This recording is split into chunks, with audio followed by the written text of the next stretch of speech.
This here's my 1983 3/4 ton Chevrolet Custom Deluxe. To most of you, this truck should look familiar. We found this a while back out on a farm. It had been sitting for years. It was a retired service truck. Had big tanks and toolboxes and stuff on it. And I told you guys I had plans to use this thing heavily. Some of you might have thought I was joking, but this has turned into an absolute workhorse for me. We do everything from hauling fertilizer and our water tanks and gasoline and diesel. We take loads to the dump in this thing. We haul all of our scrap metal to the dump in this. We take tires to the recyclers. Virtually anything and everything around this place, this truck is hauling it. And it runs really good now. We've done a lot of work to it, which I'll show you here in a little bit. But it doesn't look very goodlier. But we're about to change that. We're gonna wheel into town, go to the tractor parts warehouse there. We're gonna find the absolute cheapest paint on the shelf, a couple sheets of cheap metal. We're gonna do some quick, dirty body work on this and give this the cheapest paint job we possibly can with some basic tools here. And then I've got some old used wheels we're gonna put on this. You guys gotta see these things. They're absolutely amazing. I actually picked them up all the way in Iowa. I like them that much. And then we got new rubber because these are bald, cracked, and go flat every 17.5 hours. I got it timed pretty good actually. And when we're done, this truck should look absolutely different. Might even go ahead and put some pinstriping and maybe some lettering on the doors. I don't know. Let's dig in though.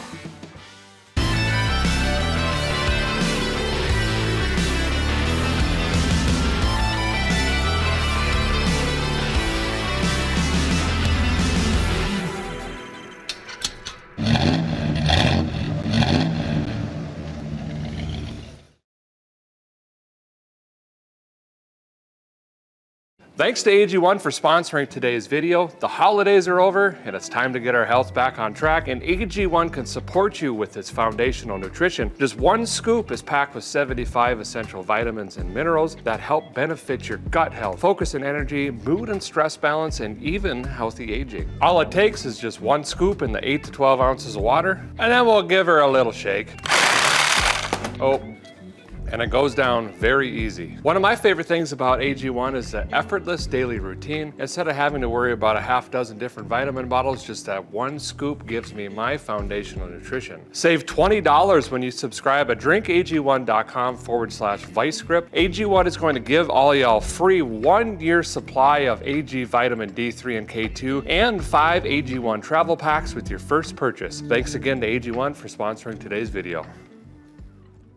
So like I said, we've been wrenching on this truck quite a bit as time goes on here because I'm using the thing so much, and it's kind of gotten to the point now I feel comfortable investing the time and elbow grease into making this thing look pretty decent. But I'm gonna run you through what we've done so far, kind of catch you up to the here and now, and then we gotta run this thing into town, wash it, get some paint, some metal, maybe a few other things. So the first thing you probably noticed immediately is these big toolboxes or side boxes on here, and this gigantic air tank and stuff up here.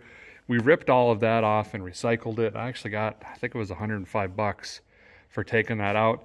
And it actually, the truck came back. It was kind of squatted and it popped up. They were so heavy, and the truck drives just way differently now. It has way more pep to it. It's not so top heavy and sloshy. It's been doing good. Inside, this is the seat out of my red dually. It was I think it's an 85 or something. It happened to be the same color. The other one, if you remember, was shot all the way to the springs. We were sitting on sweatshirts and a bunch of stuff like that. This one does have like a computer chair pad rolled up in here, but it's much better than the other seat. Scripts. And then we got some balls, just different sizes, because we do pull trailers with this as well. Being it's a 3/4 ton. Most of the work, however, has gone on under the hood. Now you may not remember, but when we found this truck, like I say, it had that big air tank up there. Well, it had a gigantic air compressor in here that ran off of the accessories on the engine. All of that has been stripped. This thing has been basically stripped, ripped, and snipped down to the bare minimum. And then we've really gone through and tuned this thing up. I'll show you here. Get over here. So this is where that gigantic compressor engine thing was in here. All of that's been removed, all the brackets and accessorize.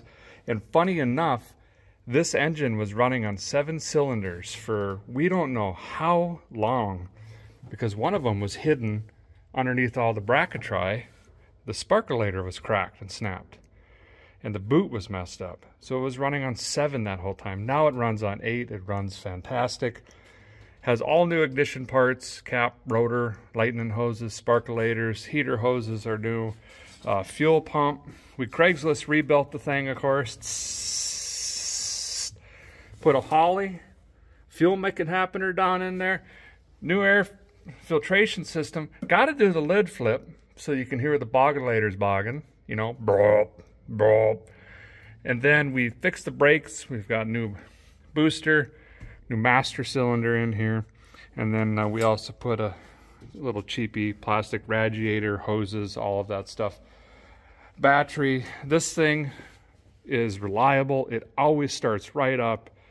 Everything works now with the exception of the headlights and the blinkers, but runs great, goes down the highway, clutch is strong, brakes are great. It's just been a really, really good workhorse for me. All right, listen up now. I think we're gonna go ahead and run into town first to get all the supplies and stuff and wash this thing down, because it's actually late in the day already. It's almost supper time. It's gonna get really cold soon, and I don't want this to just freeze over on the way back. And then when we get back here, we're gonna walk around this thing and talk about what we're gonna fix, what we're gonna pretend we didn't see, what we're gonna intentionally ignore, and what we're gonna make worse. End of day, this is not, we're not trying to win car shows, we're not trying to get awards, we're not even trying to get compliments. This is, can we just make it look pretty decent where a guy stumbles out of bingo and from 48 feet away in the parking lot you go, and the other rancher's going, golly, is that your rig? Yeah, that's my outfit. That's all we're after, okay? Something cheap, easy, you guys could do in your backyard or home. Make the vehicle look decent-ish. That's what we're after. So are we gonna do full body work in every nook and crevice and jams? No, we're not. We're talking cheap, cheap, cheap. Okay? Good. Let's run to town. Look out, kitty! Watch this puppy fire right off. Boom! Oh yeah, we put new exhaust on it. She's got glass packs.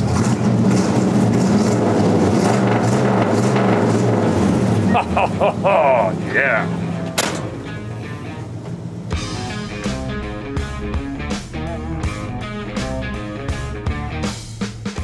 We gotta hurry. Ain't got much time. Ain't got headlights. Anyway, let's run in here, see what we can find for paint. All right. Gloss white. Farm and implement. Heavy duty. $75. Sure. Wait, I found cheaper.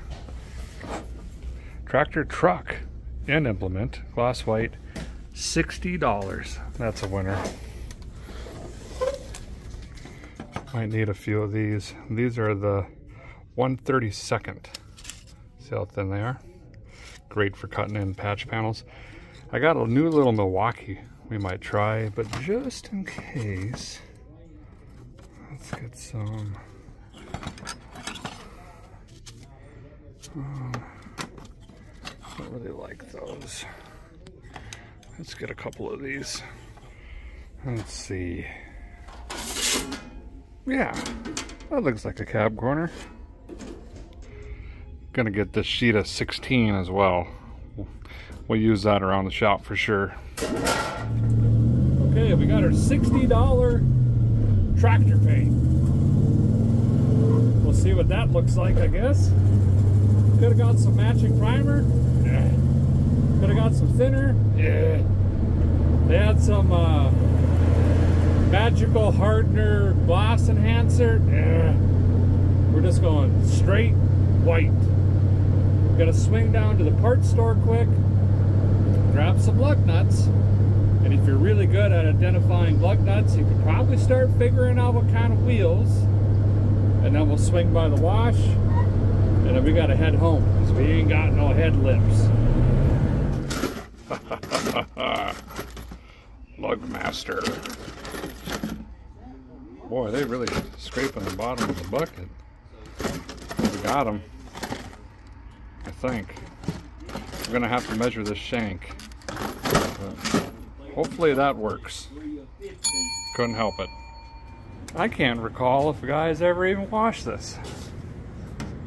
That's like a sticker, we'll have to sand that off. But all this is just from sitting outside, tree sap, dirt, whatever. I gotta figure this out. No, we'll just take it off, probably. But it's just dirty, you know? Gravel roads, stuff like that. Get her cleaned up. Spraying these speed holes quite a bit. See if we can get some more weight reduction. And I might tell us, well, I don't think we're gonna paint the bed because I only got a gallon. So this ain't happening.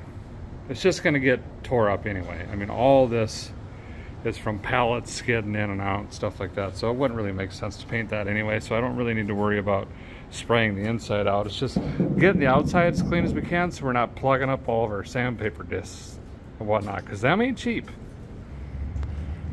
How come you didn't use your pressure washer at home, Derek? Because I'm lazy and I would have had to roll out 175 feet of hose. That's why. Turns out the truck is white. You know, that's pretty nice. Kind of gives us a glimpse into what this could look like with some new paint on her, shined up and whatnot. Really going for like an 80s cowboy Cadillac kind of look. If you could pin that up in your head, that's what we're going for. Okay, now we're gonna allegedly speed violently on the way home because we gotta blow dry it. I ain't paying for that thing over there. It's a blow dryer. They have these in now, I guess. Nope. We'll just hit the 2-lane. Let this thing dry off. I also don't have wipers, I don't think. We'll check. I do have wipers, but the blades were last replaced in 1984. So, you know, it's working real good. Let's try, hey, más veces, mi amigos.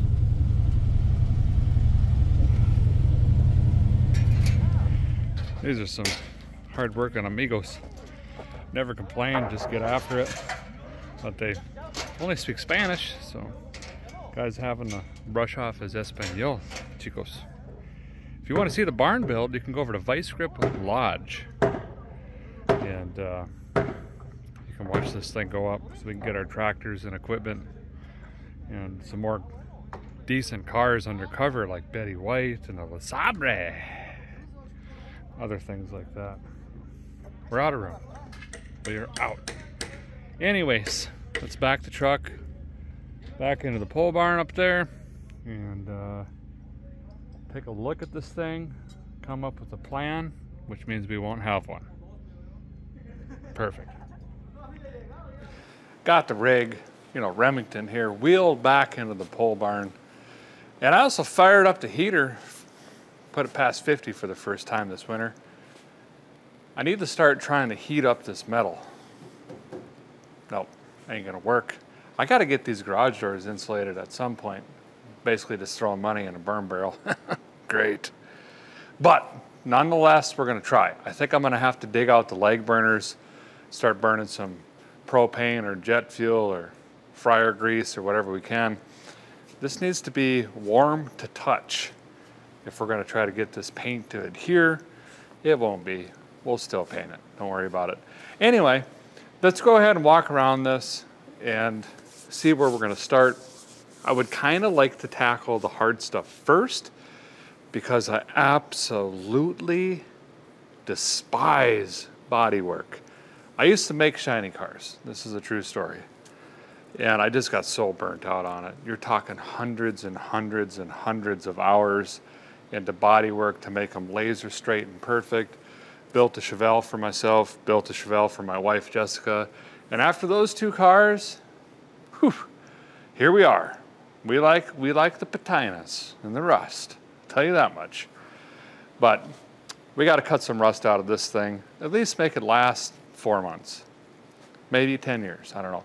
Look, the truck we did the $119 paint job on for my brother, still on the road, still looks great, still shiny when he washes it twice a year. Everything's good. That's what we're looking for. So let's walk around this, take a look. So this front fender is pretty decent. I don't think we're gonna have to do anything. Yeah, 80 grit will clean that up. I don't know who Jay Wolfe is, but I'm taking this off. I've had it. No more free rides. I mean, just send whiskey and then we can keep it on, you know. I'm sure he's probably a nice guy. Undecided if I'm gonna paint these or switch them over to chrome. I kind of like the old painted mirrors, but the glass is busted out of the other one, and so is the mechanism. It just does this down the highway. It's like one of those used car lot balloon things. Might have to change that.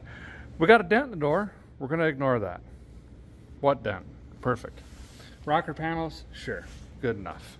All this stuff we'll sand off. We'll take the drip rails off.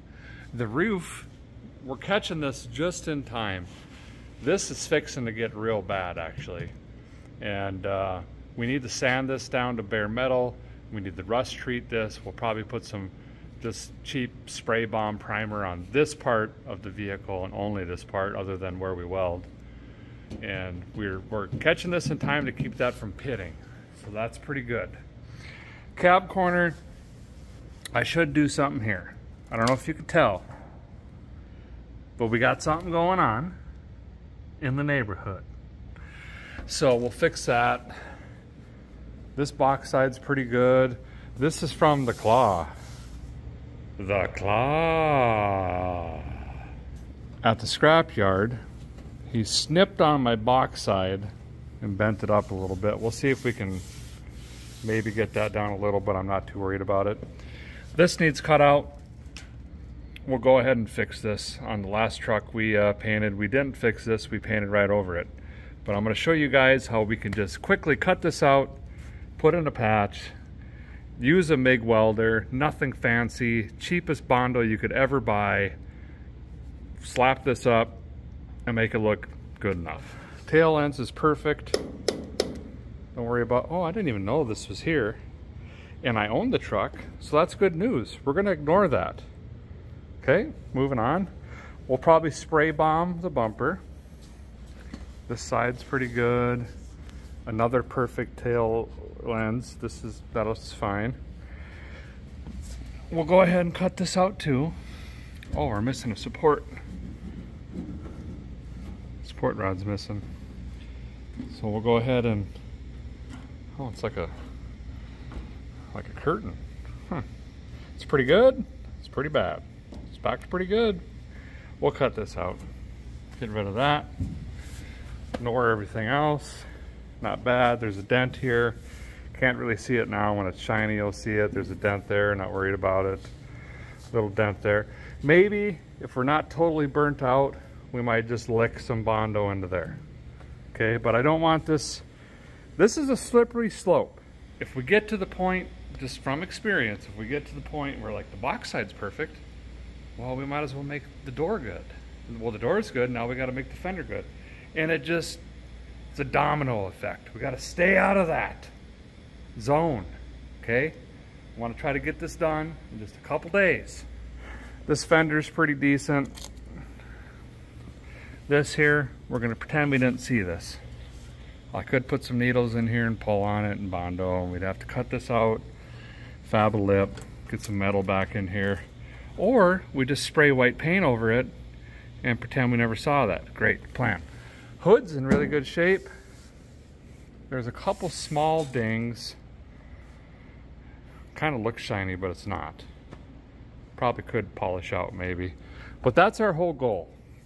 Can we lick some paint on this, have the whole thing shiny, maybe do a pinstripe, maybe do some door art or something like that. Tires and wheels, which by the way, I'm not going to waste these. They do go flat a lot, but I could put some slime in them or something. We'll spray bomb these probably, and we'll put these on that 79 Chevy, that step side we just brought back. It needs tires and wheels, and I think these would go perfect on that truck. So we're not going to waste nothing. In fact, if we take these mirrors off, we might use that on that same truck because it's got a weird like Ford looking mirror, and we don't need none of that. Okay, so I think what we're gonna do, you always start on the drinker side because no one looks at it. Get warmed up. Let's go ahead and cut this off, way too big. Make a patch panel that's way too small. And then we'll stick weld it in and see how it looks. I might jack this side of the truck up a little bit, get this a little bit higher. I've got an old office chair that I like to use for my back because I don't like sitting on the ground. And we'll start here, repair this. Then we'll repair the other side, repair the cab corner. After that stuff's done, that's what I'm going to consider hard. We'll move on to sanding this truck down. We'll sand the whole thing down. And we'll start taking things off like badges and mirrors and lenses and things like that and get this prepped for some paint. Starting with the patch panels here. See what we got to work with. Oh, three of you just went, wait a minute. This ain't no $60. Well, listen, I can kind of add things too. The paint is 60 bucks. If you don't want to do the body work, don't do it. Then your paint is 60 bucks. If you want to put a $38 patch panel in, go ahead. See what I'm saying? All right, we've painted over rust before. Let's maybe try to kind of fix something around here, is what I'm saying. Here it is. Got this from Classic Industries, less than $40. Now, we don't have to use this whole piece. And I'm going to show you what I'm talking about.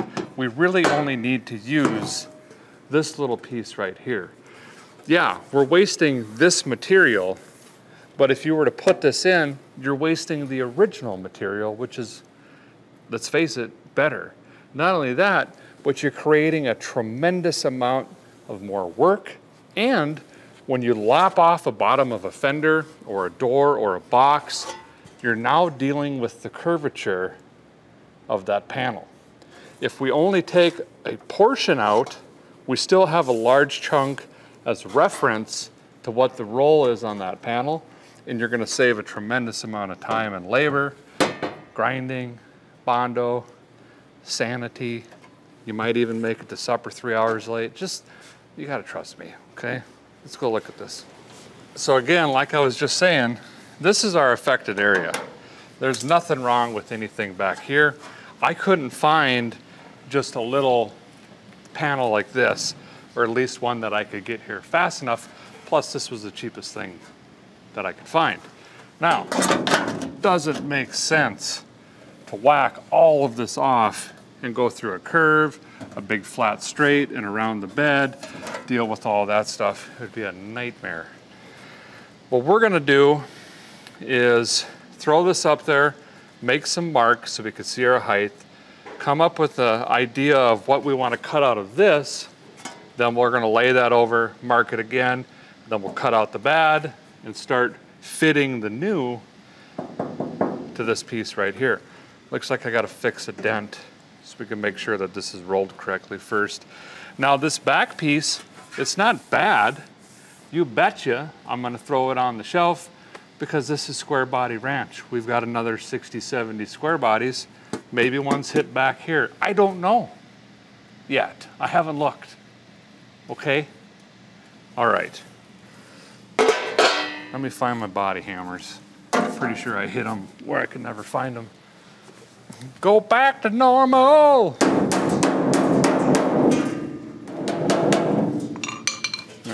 There we go. All right. I think I might put a screw in there or something. Keep that from wobbling. Let me get a marker. We'll dig right in. Now, this is not going to be perfect. Obviously, we're overlapping, so this line is not going to be precise, meaning don't put this on, draw a line, and cut on that line. It's too much. This is going to show our maximum allowance and give us an idea of where we're at.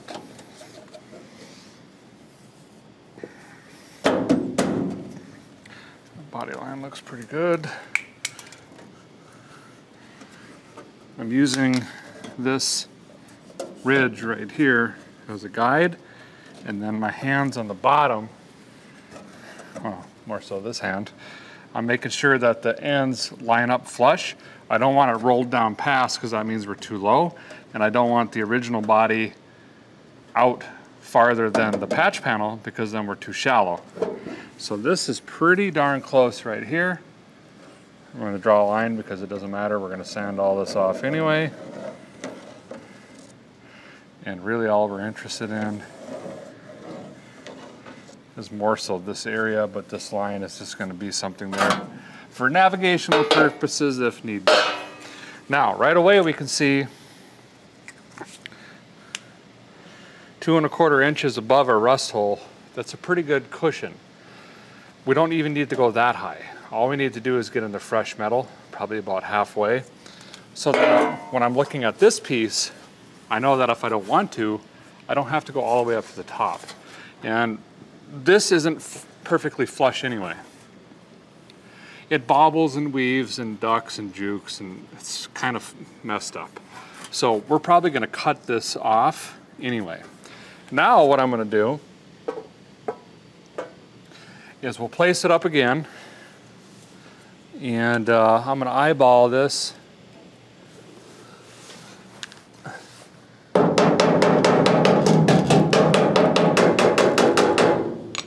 Hear that change in sound? Good metal versus not.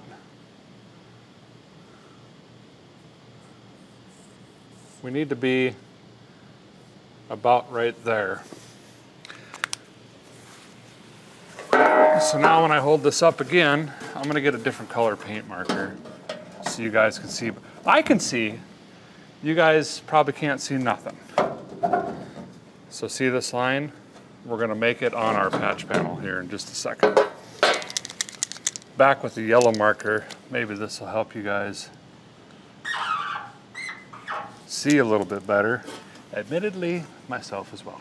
Okay, moving on.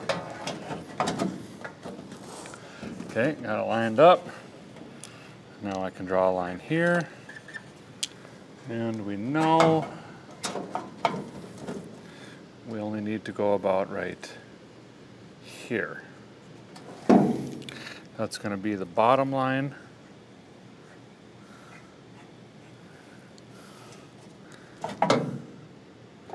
Okay, so that matches up. Now I know that this is my depth or height, depending on how you look at it. This is my width. We're talking about axes here. I don't know what they mean, but we're talking about it. Now, I can see I got an angle. See how this is rotted at an angle? This right here has a roll in it. This is the body line of the truck.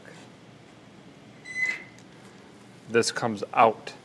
We want to avoid welding right there, if possible. You can do it. Many people do it, but it makes it more difficult. It would be wiser to try to land out here where the plane is flat. We're not trying to manipulate concurve or convex. I don't know if I use those right. It's not bent. Okay, so now go up again. Here's the area we're avoiding. Here's our minimum. Here's where we'd like to be. So if I just take this down to here,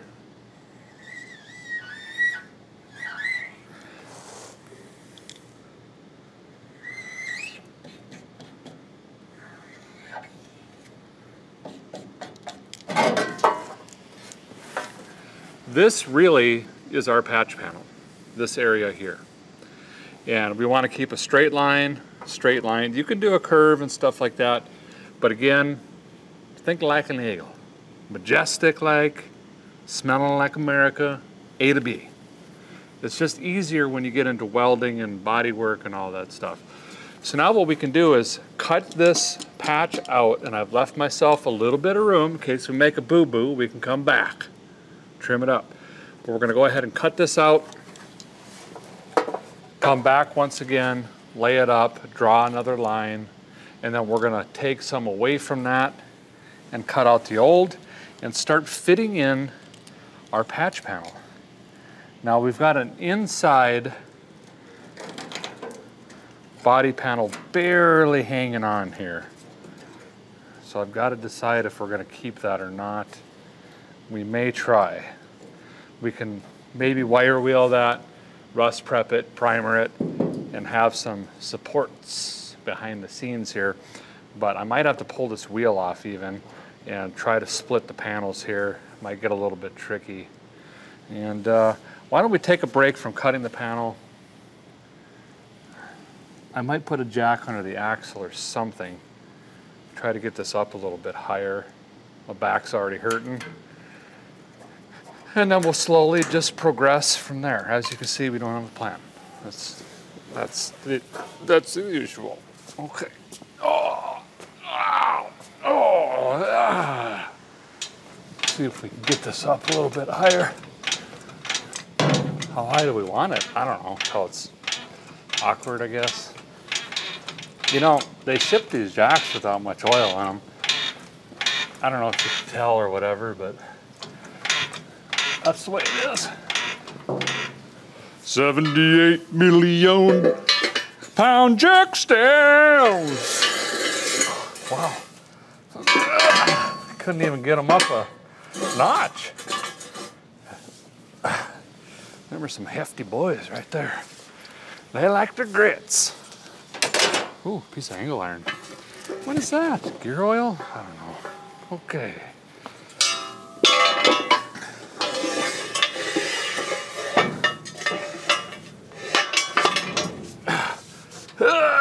There we go. Bring it down forcefully. Test it. Oh yeah, it seemed to work good. Hip. Yeah. Yeah.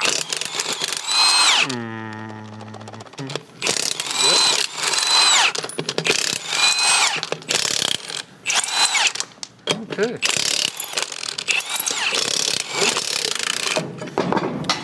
Whoa. Beefy. There, now I can get my neck dangerously placed in here, so when this comes down, we just end it quick. Ooh, that's pretty rough. I don't know if I could save this inside piece. It's gonna be dicey. And potentially the juice isn't worth the squeeze, but we'll see what happens here.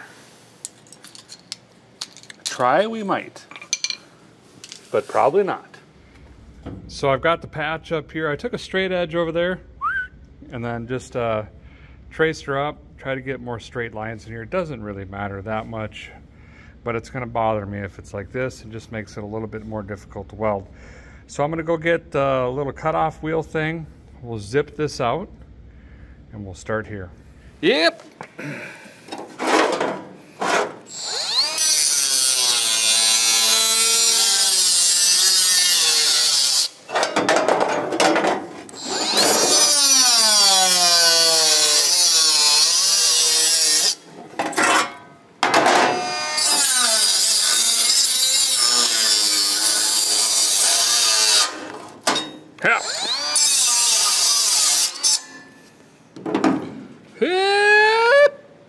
There we go. So here is uno patch panel.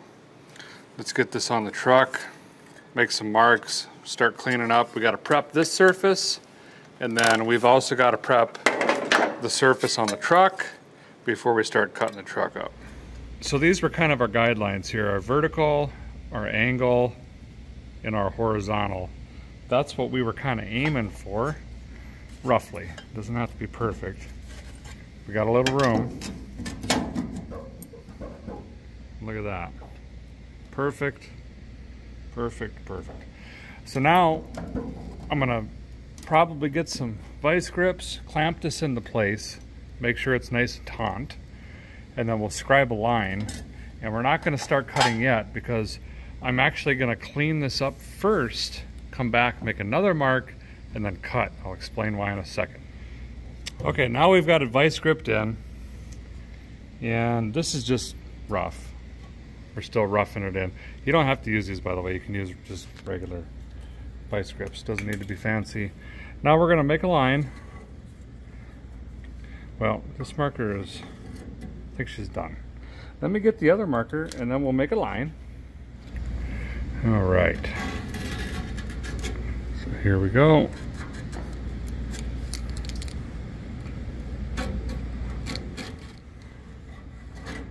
Okay. Perfect. Drop these off. So that is roughly where we're going to be cutting. Now I'm going to come in with some sandpaper, not a flap disc, not a mini disc or an angle grinder, any of that stuff, and sand this line. I need to get to bare metal. Then we're going to put this up again, scribe it again, and then cut. And the reason I'm doing that is if we just cut this off and then we come back and try to clean the edge up for welding, no matter how careful you are, you're going to be taking unintentionally a lot of this metal away. Okay, so when we go to butt weld these, now we have really thin metal, and your chances of blowing through it or not getting a good weld increase 62.79%. So by clearing this first and being all ready to metal, then cutting, fresh metal is exposed. All I need to do is just file off, I can hand file it, the sharp shavings and things like that, and then we can start fitting the piece. When we go to weld, we're going to have a nice, fresh, thick edge, full thickness for our welding here. Now it's probably worth mentioning, you don't actually have to mark this the first time. If you just hold this up here, eyeball it, you can come in and clean this up good enough to put it up a second time and mark it. This is more for demonstration purposes, but you get the idea. It only takes an extra minute. Now you can see here I've cleaned up our patch with 100 grit around the edges. Again, I want to keep the integrity or the thickness of my metal, so I'm not going to take a flap disc or a pneumatic air grinder or anything that to it if I can help it. And I've got enough 100 grit left here. I'm going to follow my marker now and just try to make a 1 to 2 inch strip around this line, and then we'll retrace it. We'll show you what it looks like.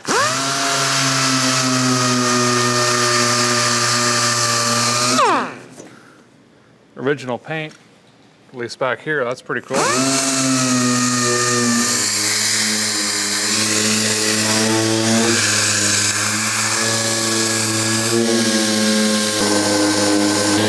Now we're fixing to get serious. Got this cleaned up roughly. Yeah, see? So now, we're gonna put this where a guy thinks we need it, approximately. And being I clamped it before, it's kind of conformed to our shape. This body line right here, more importantly, right here, is what I'm paying attention to. I can work this over easily enough, not even worried about this, but this curve here is going to be really important. So,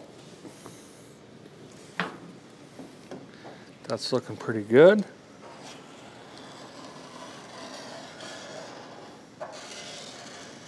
I'm going to go ahead and make a line.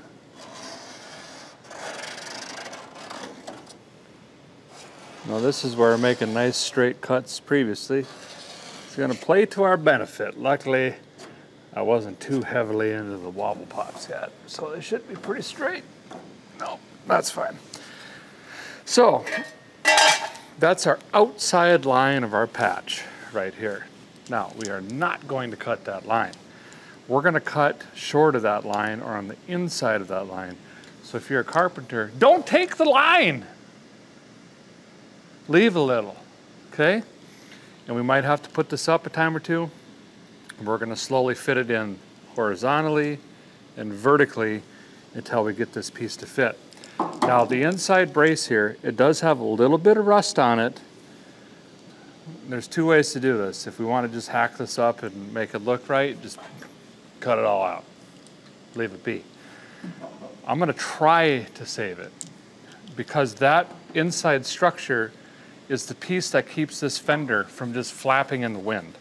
This little wing hooks into, there's an arch here, and then the base of the bed. That's all one support structure. If we hack that off, the bottom of this fender going down the road is just gonna be doing that. You know what I mean? It's gonna look like Honey Boo Boo, not good. So, I'm gonna probably lightly skim cut this, and then we'll try to peel this back. Leave this inside structure if we can. That'll also give us something to try to tack weld to, if possible, on the inside here, or at least the bottom edge down here. Plan? Good. Okay, guys, gonna jump right in here. Get to going. Going on the inside of the line, leaving some room.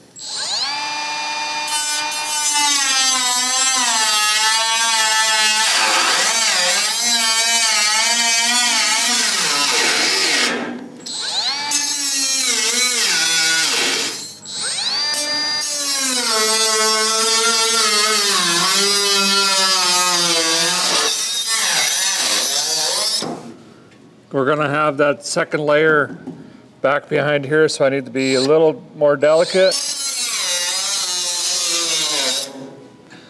Okay.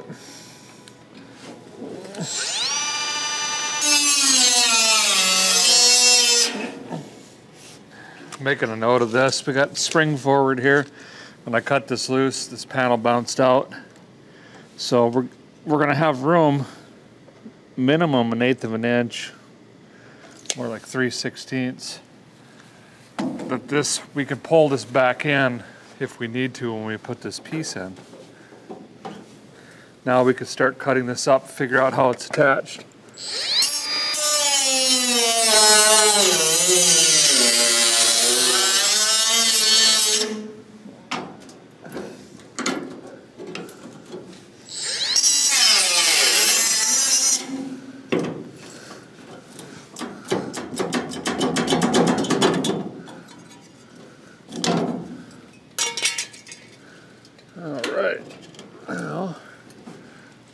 There's a good chunk. Hip. Yeah.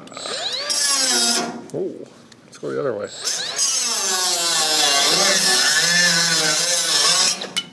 All right, Dan. So then now,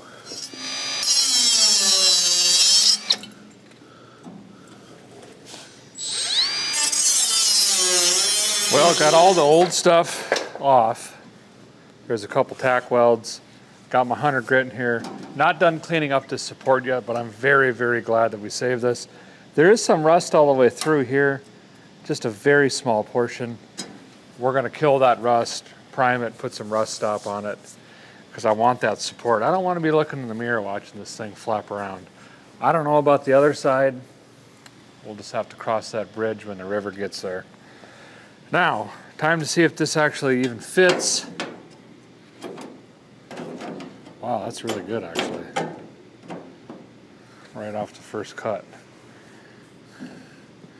More so paying attention to this again. I'm gonna put a little hits in it. There we go. Man, I think I can work with that. I'm gonna take just a smidge off at the flap disc down here. You know, the old retina ruiner. It's important to cut straight, not at an angle. We don't want to thin it up.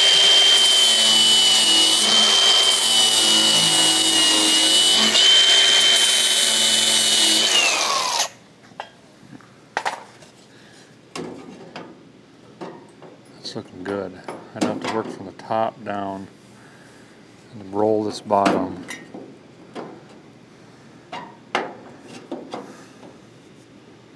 Right there.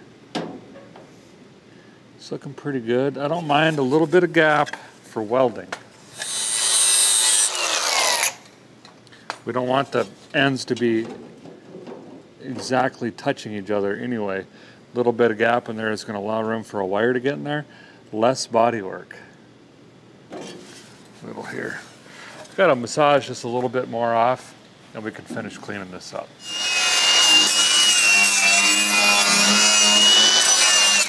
Got this all wire wheeled and cleaned up. Gonna rust treat it in a second. Got some holes drilled on this side for some spot welds on the brace. I don't think I'll be able to get this perfect one-handed, but something like that. And again, this is the easy part. So I'm more concerned about this roll. I'm going to tack it here and here, and I'm going to work some tacks in right here and push and pull this piece to get this part correct. Then we'll put a couple tacks down. We got about 3/16 of an inch here. See this difference? This will pull in, and then we'll work this down and pull that up if we need to. And then the last thing we'll do is hammer this corner around and make our tack welds on the side here for the support. Gotta take some rust fix. You just spray it on, turns this stuff black. When it's black, you're good to go. We'll spray some primer in there as well. Probably some weld through primer actually, at least on the front side. And then we'll start burning some wire. Yep. Psst. Yeah, kill it. Shut it down. Turn it off.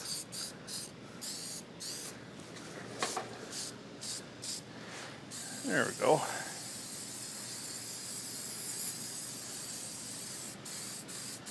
All right, let that sit and dry. Then I'll come back with this copper weld. This is for superior corrosion protection between welded surfaces and panels. And you can weld right into it. Get a nice penetration, which is what we're looking for.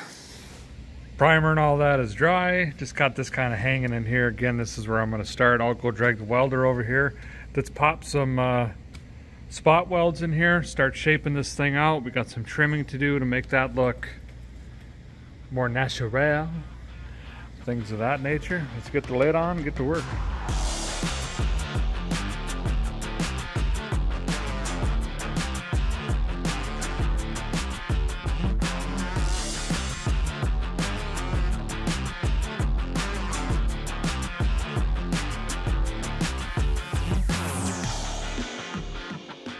Well guys, got her all tacked in here. Gonna have to wait till tomorrow. My die grinder just exploded, so I need something.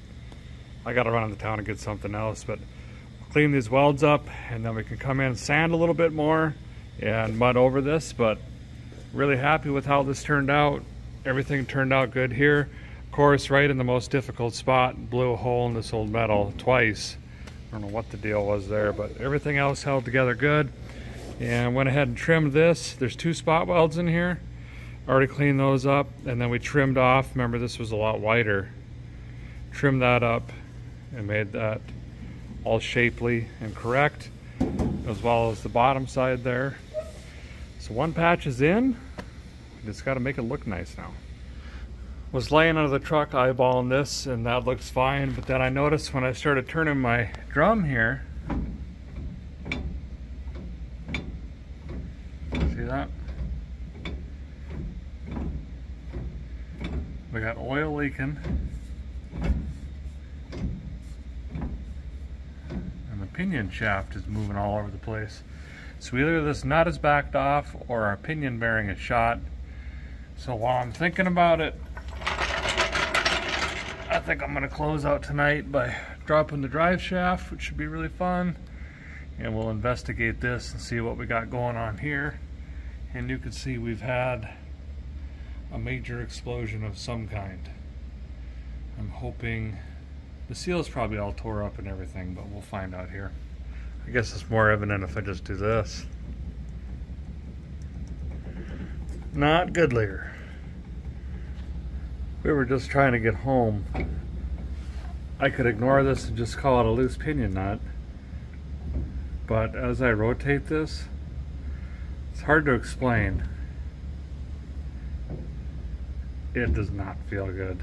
It's very gravelly. So we're gonna go ahead and pull the nut, pull this out. I'll get a drain pan under here just in case, but I'm assuming everything has already leaked out. Take a look at the front bearing and seal. See what's going on. See what happens when you try to do body work? This is where we're at.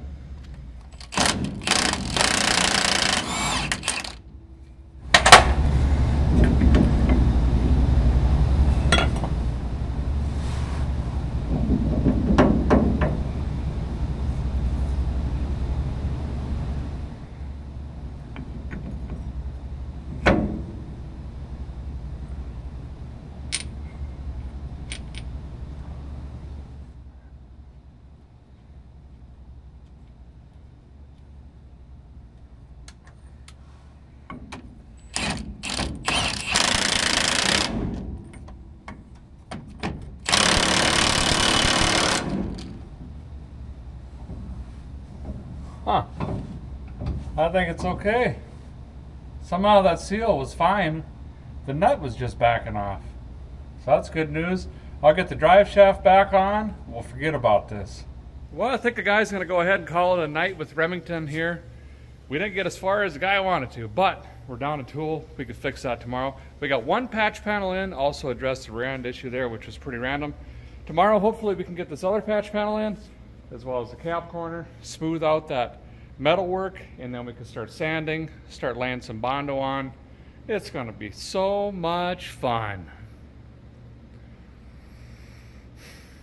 See you in the morning. Back in the barn this morning. Had to run into town and had to pick up a die grinder. I've been using my dad's now for, how's it been? Yeah, 20 years. Coming on 20 years. And finally gave up on me. Can you believe that? So I picked up another one of them and some wheel locks. Gonna clean up this side, let me clean her down. I'm gonna show you what we got here. Just starting here now, a reminder, when you're doing body panels, say versus like a floor pan or something like that, you still have to keep in mind heat is your enemy. Just like spot welding, you're gonna move around. When you're grinding, you don't wanna stay in one spot too long. You're gonna create a bunch of heat and it's gonna warp the metal. You're gonna get a high spot or a low spot. Ooh, got the hiccups. Excuse me. You got to move around a little bit is what I'm trying to tell you here. About as far as I'm going to get with the 60. Now I'll move into like a, probably like an 80 and then a 120. And then we're going to finish it actually with a DA sander and a disc. And then we'll come back with some primer, try to hide all the poor metal work. Okay, guys, got everything roughed in. Now we'll come over with that palm sander, the DA, and just clean up all the metal, smooth it out. And we'll also take some of these harder edges of paint and just feather this in, because when we put high build primer on this, the goal is to sand that then, and everything's just gonna blend in together basically when we go apply color.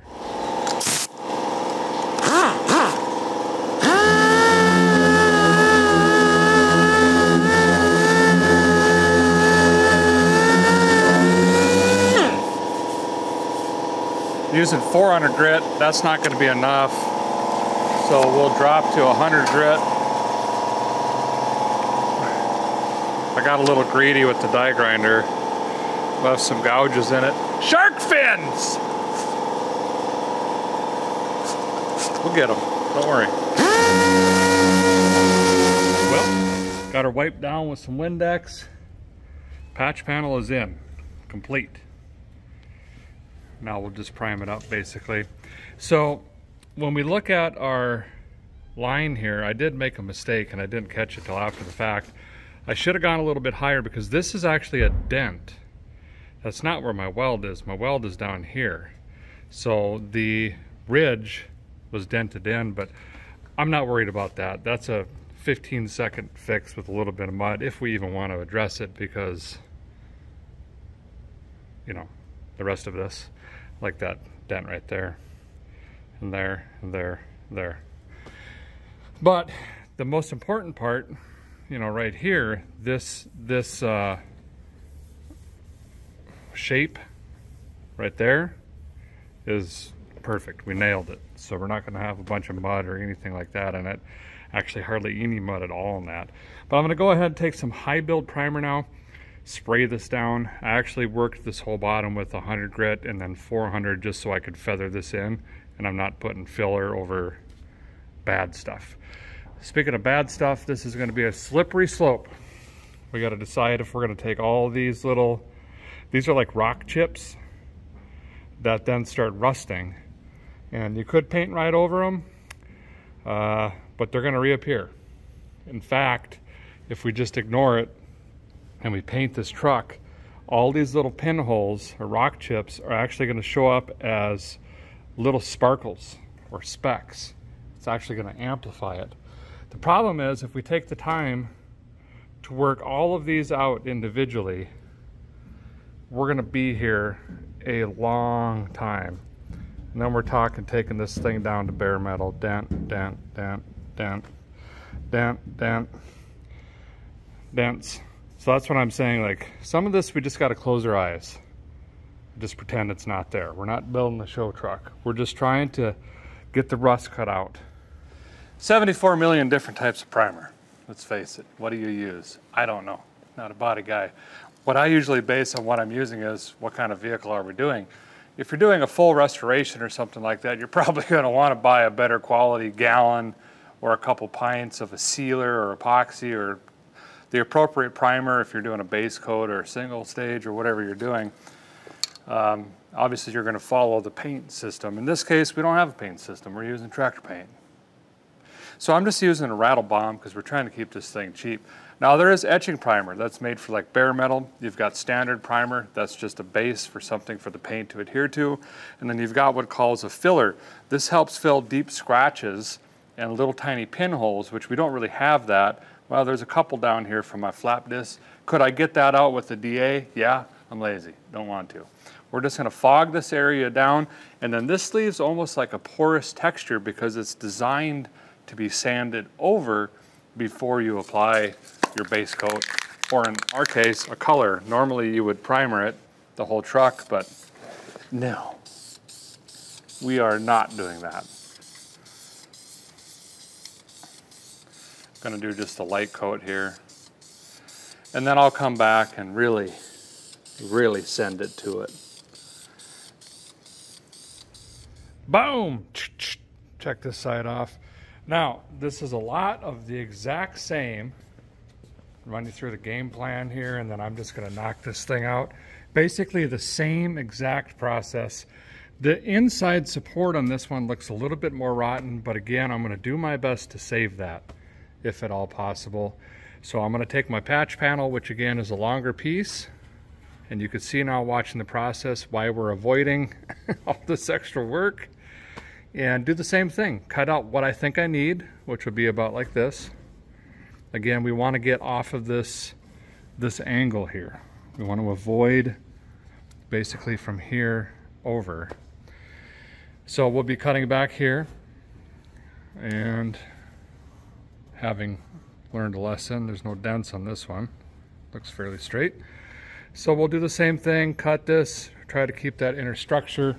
Have to find the spot welds on the inner structure here, get that taken away, wire wheel it. You know the deal, all goes well, it's going to be as good as the other one, and our goal is to use as little mud as possible. We want to try to use as much filler, welding wire, and the original and new metal as possible. It's just going to save us a bunch of time down the road. A little bit more of an investment now, but in the long run, oof da may does it save.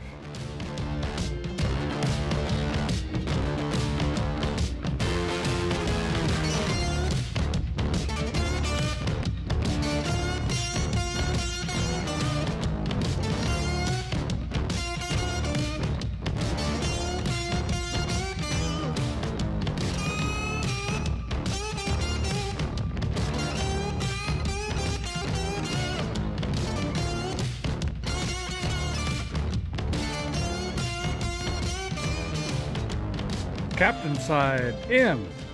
This one fought me a little bit. I blew 2 holes in here, and I found there are patches like this basically that we found when we cut. It's just weak metal, so it blows right through, then you got to dance around. Well, I aborted a couple welds, did a lot of hammer work, try to get this thing as good as possible. Unfortunately, I got a little anxious.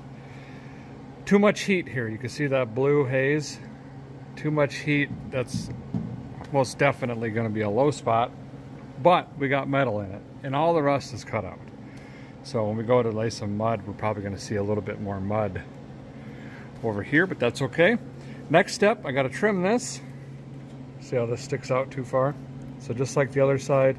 By the way, I got plug welds in here. Look how solid this is with that inner structure. That's what we're wanting. So now I need to trim this down, something like that.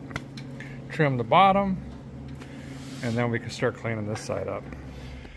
So got both backs primed anyway. I want to go ahead and finish this cab corner before we mix up mud, because I like doing body filler even more than metal work. Nope. So we're gonna go ahead and try to knock this thing out. Now I don't know if you could tell, but there's a little rust in here. It's basically surface rust. Yeah, I think it's there. Now the difficulty here is this seam, this is where the rocker, ouch. Okay, the door hinge doesn't work anymore, apparently. This is where the rocker essentially butts to the cab, and this is supposed to be a rolled joint here. This is actually going to be fairly tricky. Again, I'm trying to keep the inside support if I can. We're probably just going to hack it right here and right here, or just take this whole piece off. Haven't decided yet. I don't have a cab corner, didn't want to spend the money. Of course, they charge you a lot more for an actual corner than anything else in the truck because it's the most common piece. I think we're just going to try to bend a piece of metal in there, come in with some seam sealer, come up with something on our own. The biggest goal here is just get this rot out, not really worried about looks. So this little fella is going to be slightly different. I think what I'm going to do, well, first of all, I'll cut this flapper off here. You know what I mean? And then I'll probably cut a template out of something. I'll try to find some construction paper or something, and then I'll trace that, and then that's what we're going to hack out of here. We could just cut it and then come back and try to fit something in there with paper or cardboard or something, but I think it might be a tickle faster doing it the other way around. So here's what I'm thinking. Just took the lid out of my sandpaper box. We're gonna weld on that bottom seam because no one's gonna see it, and we'll do pretty much nothing about it. I'm gonna try to use this edge, and I'm gonna blow about 1,000 holes through that.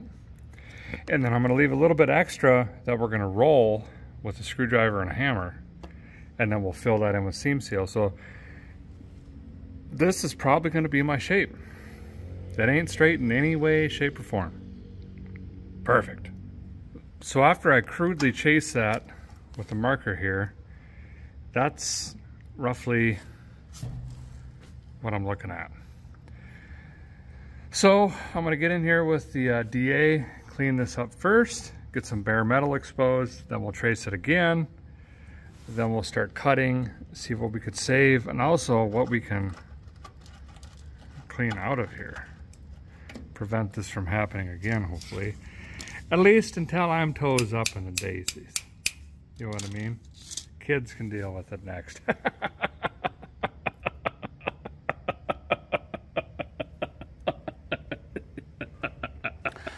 Hits. All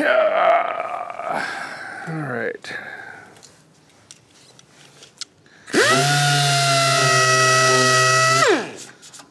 Yep. Come on, man. Don't be cutting up my pads.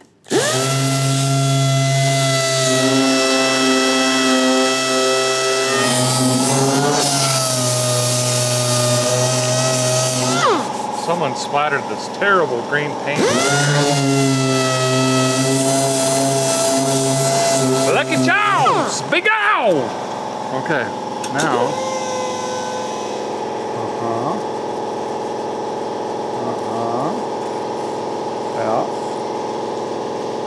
Yeah.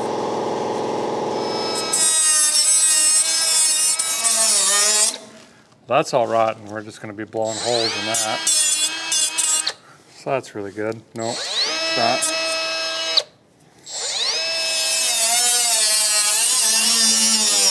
Where'd my Peterbilt windshield go? Oh no. Waste of time. Ha-ha!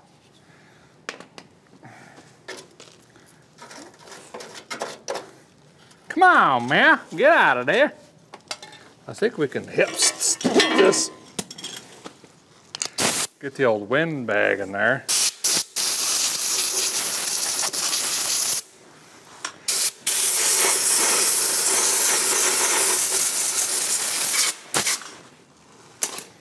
Can't see nothing. Now if I make that incorrectly, everything should be fine.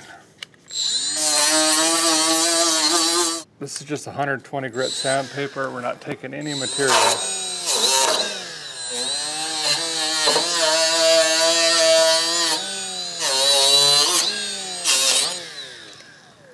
Yep. Gotta get a whizzle in there. Where's my wire wheel? Don't know. Well, we're just working with what we got here. Got a wire wheel, ran the cheek poker in here, and got her pretty well cleaned up. I mean, it ain't perfect, but it's probably gonna do the job for now. Anywhoos, this right here is gonna just blow into pieces. So instead of doing a big bubblegum weld here, I'm gonna have to shut it down probably early, and then we're gonna take the seam seal, which we're gonna run through here, which was originally in the truck. This went all the way down through here, and we'll plug those little holes, and then we'll get behind the rocker and plug this up. See that? Which is what originally caused the rust on the outside. This filled with that dirt and moisture and got to that cab corner. Super common. They should have made a more of an angled plate back here. It's more of like a catcher's mitt, and it just catches all this junk back there and rots them out eventually. But thankfully, this rocker panel, have you ever seen that in a truck this old? This is an 83. Pretty remarkable. And this truck has been used, and I'm gonna guess seldomly washed, but we're making something of it for cheap. So we got a hunk of metal here. We've got our curve in it, and it should. Haha. Well, it's hard to do with one hand, but you get the idea. Derek, how'd you get such a perfect curve on that? Well, we've got a whole lot of template. So just stuck it on here, bent it into shape. Made sure it was the same basically. That'll get us started. Now, guy's gonna blow about 47,000 holes into this. This is most likely gonna be a majority Bondo, unfortunately. They're just, I mean, nothing. Just gonna do what we can here.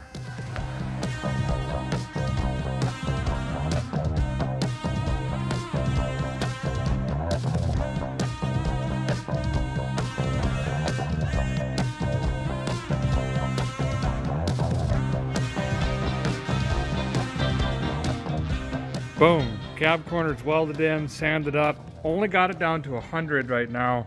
We'll take it to 400 before we actually paint, but I wanted to get this seam sealer in. Got this in the joint here and here, just like factory would have. That'll keep it from rotting out, hopefully. Gonna let that dry for a few minutes. This is a quick dry seam seal. I can actually primer over it in just a couple minutes here. And then, metal work, officially done. I don't think there's anything else I wanted to tackle as far as metal work goes. Let me check over here really quick.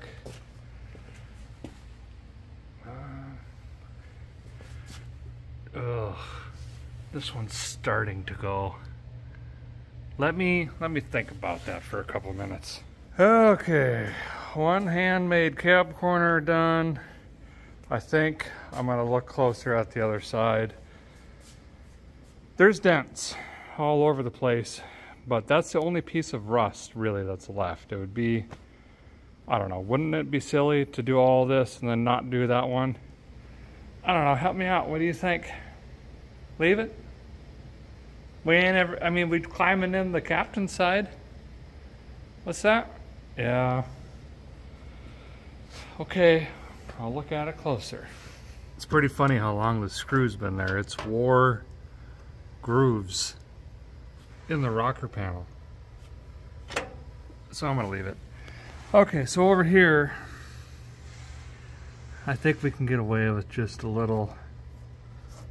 I mean, I'm sure I'm gonna blow holes again, and it's gonna turn into a nightmare. But I'll go ahead and try to cut out a little piece, patch that up, okay? Well, this is what I kind of came up with for a shape here. Now I could probably cut this across at an angle or whatever, but this is just going to be as easy. Now down here we're probably going to blow it out, and all along this edge we're probably going to blow it out, but we're going to give her a go. Hopefully it doesn't. Yep, it will. Perfect. Oh, don't worry about it. A little piece of paper or something must have fallen back down in there years ago. And the welding and grinding, getting pretty close. Must have lit her up. This lip right here, how I'm doing this is I make it extra long. And then I take a chisel and roll it in. So that's actually all metal in there.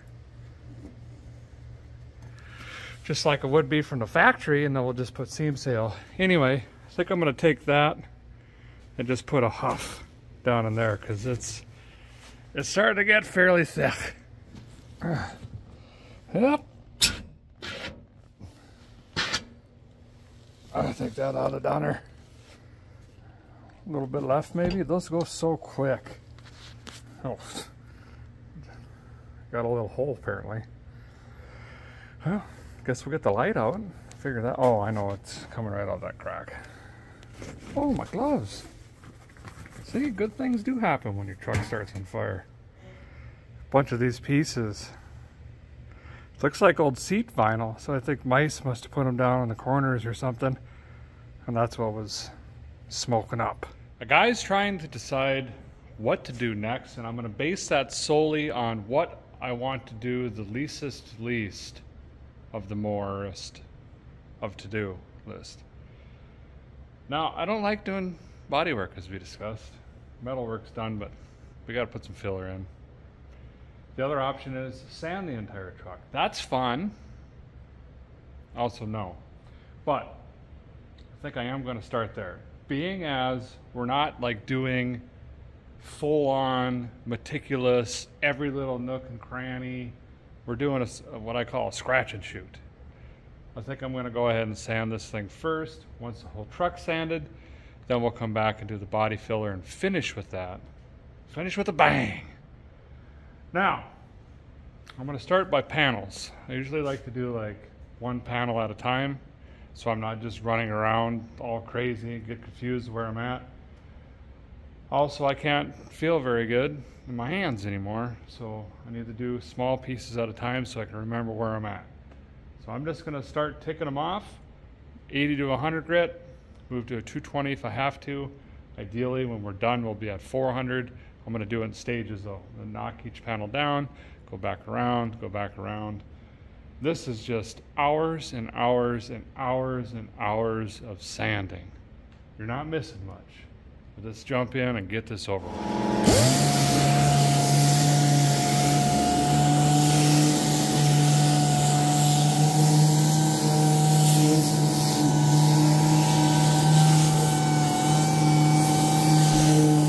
76,912 hours later, I think I've got the roof done. Well, that's about it. That's pretty good. Made progress. Gonna go ahead and call it a night, I think. Shut her down. And probably start on the hood next. Hopefully that's a lot easier. Got a bunch of surface rust, and it's been painted before, and I also found some Bondo in here. That didn't help on the roof. You don't really see this, but it kind of sets precedence. You know what I mean? So I wanted to get it okay-ish or good. Does that make sense? We'll hit this tomorrow. Well, good morning. Truck's still here. Great. Let's jump in on this hood.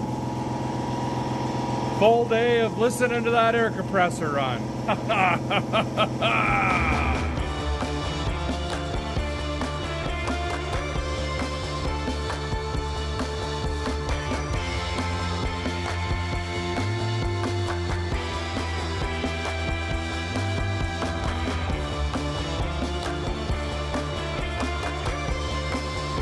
Well, the guy is getting there extremely slowly and somewhat surely.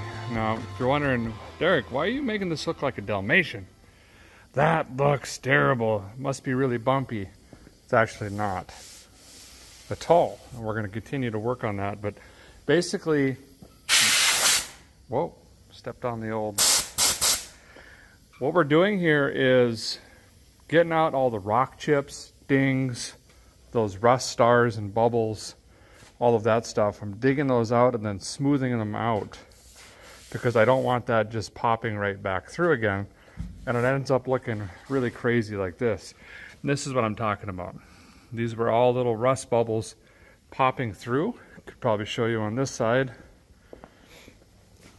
All this stuff. So we don't want to just glaze over that quick and then paint because it's just going to come right back through again. So we got to get pretty aggressive with a lot of that stuff. And that's just what it ends up looking like, unfortunately. Now I do plan, once we get this done, I've got this box side yet to do. And then I'm going to wipe the truck down. I'm going to use just a rattle can primer and prime the bare metal, which quite honestly, if you're really on a budget, you don't even have to do that. But it's $6 a can. We could probably do the whole truck with one, maybe two. If you're trying to make it nice, you could seal the whole thing. We talked about that, but we're not. This is a work truck. It's not a show truck. So I'm going to come in and just spritz some primer, basically just like we did on the cab corner and our repairs. And then I'll come back and 400 the whole truck, including that primer.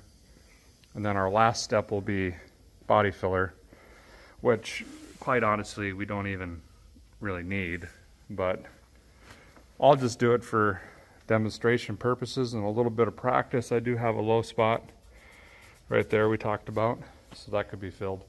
When it's shiny, it might jump out at us. Someone spilt a bunch of green paint, and it's all in here in their big heavy runs, and I can't get my equipment in there.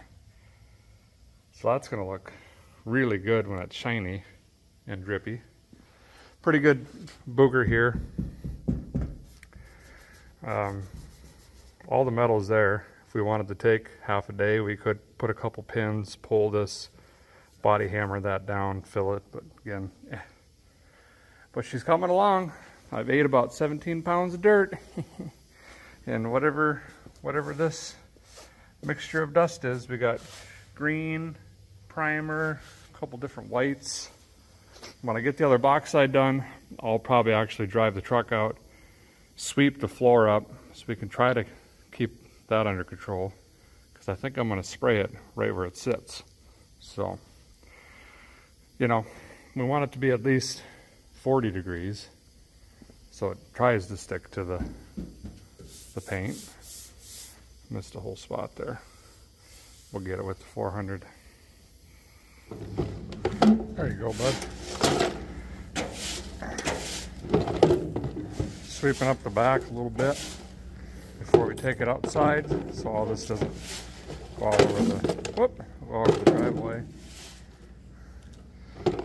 It's pretty good. Maybe this stuff here.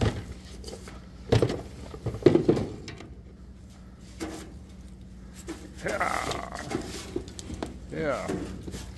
Okay. Need to get all this swept up. Dust it out best I can. Get the truck dusted off outside. And then roll it back in again.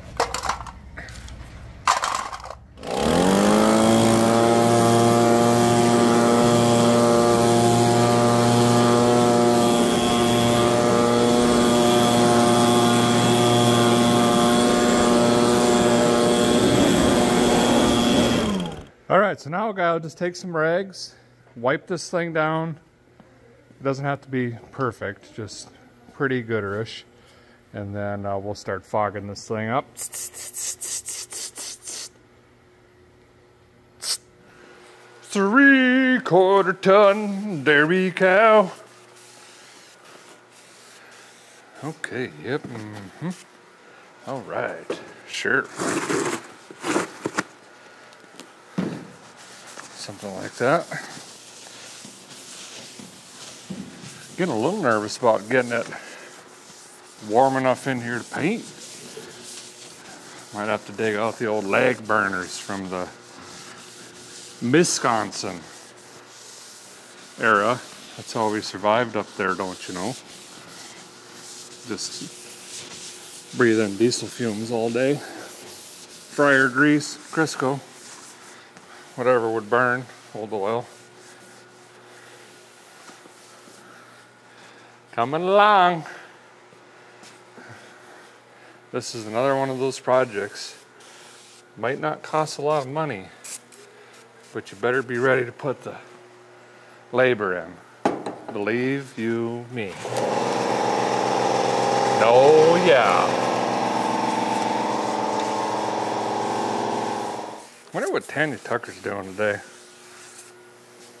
You know, heard she's a mean cook.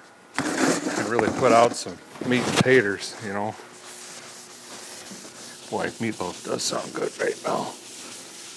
Mm-hmm.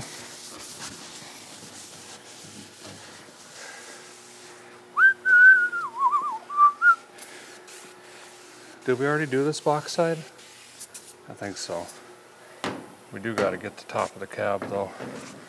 And the hood, still. Cleanest this truck's ever been.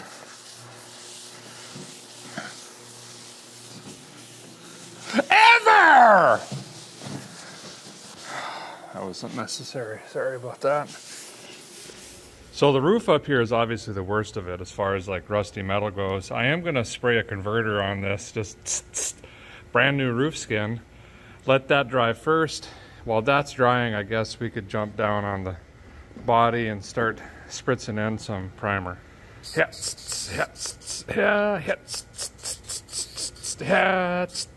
So we ain't gotta go crazy with this filler primer. I'm just finding the bare metal spots here.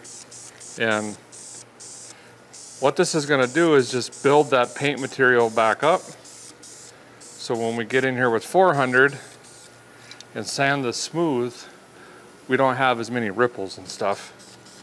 And also, some of these spots, and I'm not sure with this tractor paint, to be honest. I'm assuming and guessing it's like other enamels where these spots might not cover as good as the other paint. So we could end up with spots in our final product, which, you know, I kind of like the milk cow look. It's growing on me, but Jessica might not like it. You know, might be a little embarrassed going to breakfast into town. So we'll cover some of this up. One can's gonna go a long way, looks like, which is great. This will also cover some of these deep scratches from the 80 grit I used in some places. Cut down on labor a little bit, which is good because I'm lazy, you know. Mm-hmm. Oh yeah, stuffing things. Mm-hmm. There. Looking worse. Perfect.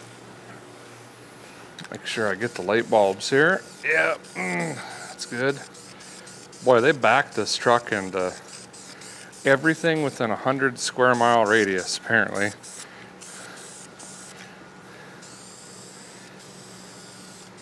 Yep. I'm anxious to see what this tractor enamel stuff does. I sprayed some gray on a Ford tractor. That turned out okay. It didn't want to lay down that smooth, to be honest. So that's going to be an interesting battle, trying to get the gun set up right to lay a halfway decent. You know, they make this paint. What they're thinking is the guy's out here spraying down a square baler or something, not as going to town truck. Although it does say truck on the label though. Yeah. I guess they should do a better job then. No, it's completely my fault. Okay. Yep. Whew. I got her pretty well spritzed up here. It's getting pretty close to dry. I think I'd go ahead and dig out some Bondo and mixing and fixing goods. Throw her up on the workbench, also known as the severely dented bed where the tailgate's missing. That'll probably work. A few more minutes, we can start throwing some mud on this thing. Yes, so excited. That stuff covered pretty good. Of course, the worst of it was up here, but it should do the thing. Found a couple more dents, but we're not really, like I say, I know I keep repeating myself, but we ain't trying to win any awards here. This also is going to act like a guide coat. We're going to easily be able to see where we've hit it with the 400 as soon as that dries up good enough. And just a few more minutes and then we can probably, I think I'm going to try to do all four, you know, both rears and the cabs at the same time so everything is drying and we could just move in a big pattern here, try to knock all this out quick. Well, we got some professional body filler pallets here made out of a Jungle website box.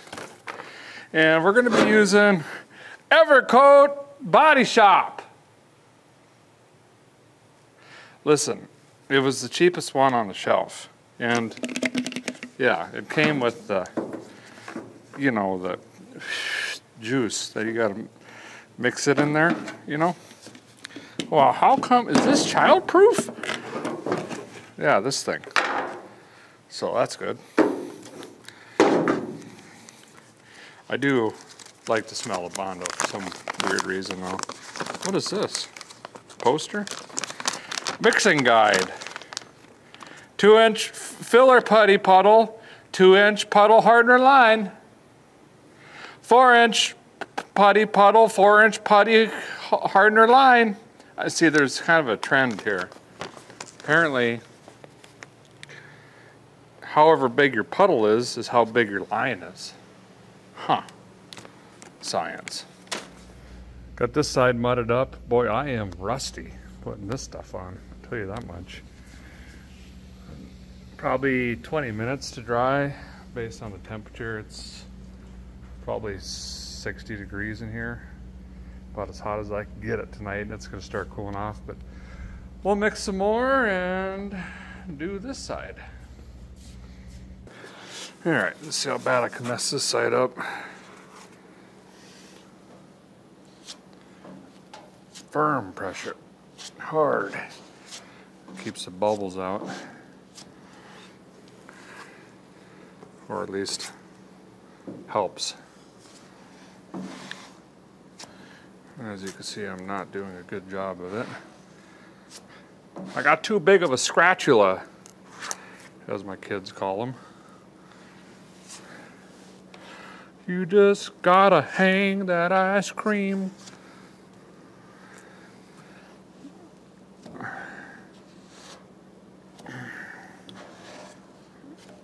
got too much hardener in this batch. Get it off the floor too. We'll reuse that over here. A little bit of dirt and dust and stuff ain't gonna hurt it any. You know, just sheetrock screws. You want to keep them out of there if you can.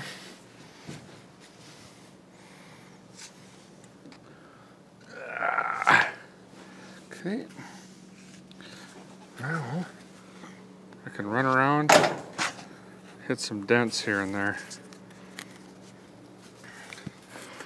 Where you at, dents? Trying to find you.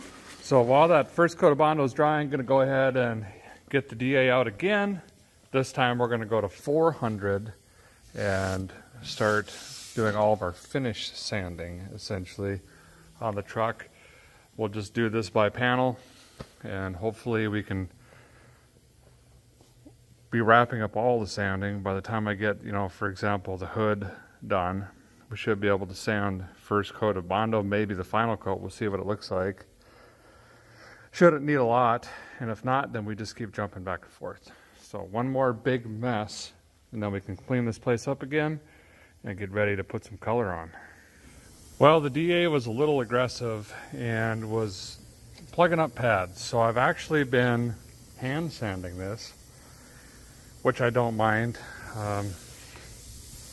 if we were doing this correctly, we would be block sanding, using different foam blocks and things of that nature. In fact, I might have a short one that I can wrap in this actually, and that helps keep your panels level as well. Say that was Bondo, if you have a long block and you work around that, that's how you get that nice smooth finish. But this is turning out really good. See how it's nice and smooth now, but we don't have any bare metal showing. Well, in most places, that's the idea anyway. Bondo's ready to go. Probably switch grits here, start knocking on that a little bit. Pretty well got the hood and this fender done. Just started on the door. It's going to take a little bit longer since we're hand sanding. Guys started rooting around in my supplies from the good old days when I used to make shiny cars, and actually found an old Durablock and a roll. So now I can show you guys. See, this is how we get these long panels nice and flat. Also, a lot faster, as you can see.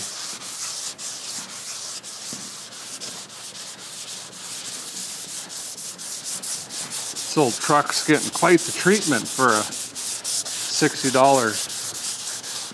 tractor paint job. This is just faster, that's all.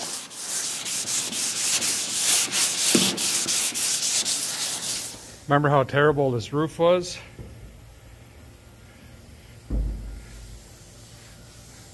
Much better, much better. Fresh primer back on, still wet, it's drying. Cab corner done. All the Bondo could have used another coat. You know, you put several coats on, but this side's done, still a little bit low. But hey, if we keep spending time on this, then it's not a quick little job anymore. We're doing full-on body work here. This is much better than rust holes. This one would have taken a lot of work. There's so many dents and stuff in this already. This whole area would need, geez, hours and hours. That's good enough. Another cab corner over here. That's wet and drying. Sure, good enough.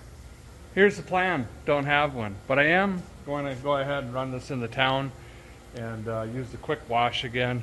Wash this thing down, soap it, clean it, and it'll be dry by the time I get back. Park it overnight, and then tomorrow we can jump in and start taping this thing off and get ready for color. I got a huge tarp. I got to sweep this place out, put a tarp on the ground, see if I could tarp up some of the computers and stuff in here. I don't know. We've painted a lot in here, and it doesn't seem like the overspray affects anything immediately, but then it takes months to get out. You know what I mean? Might try to get one of them blow up paint booth things, but it's way too cold to use it outside right now. So maybe that's something next summer we could do, but we'll try to make it work in here. So I'm gonna run and do that. We'll see you guys in the morning. We're getting very close to throwing some color on this.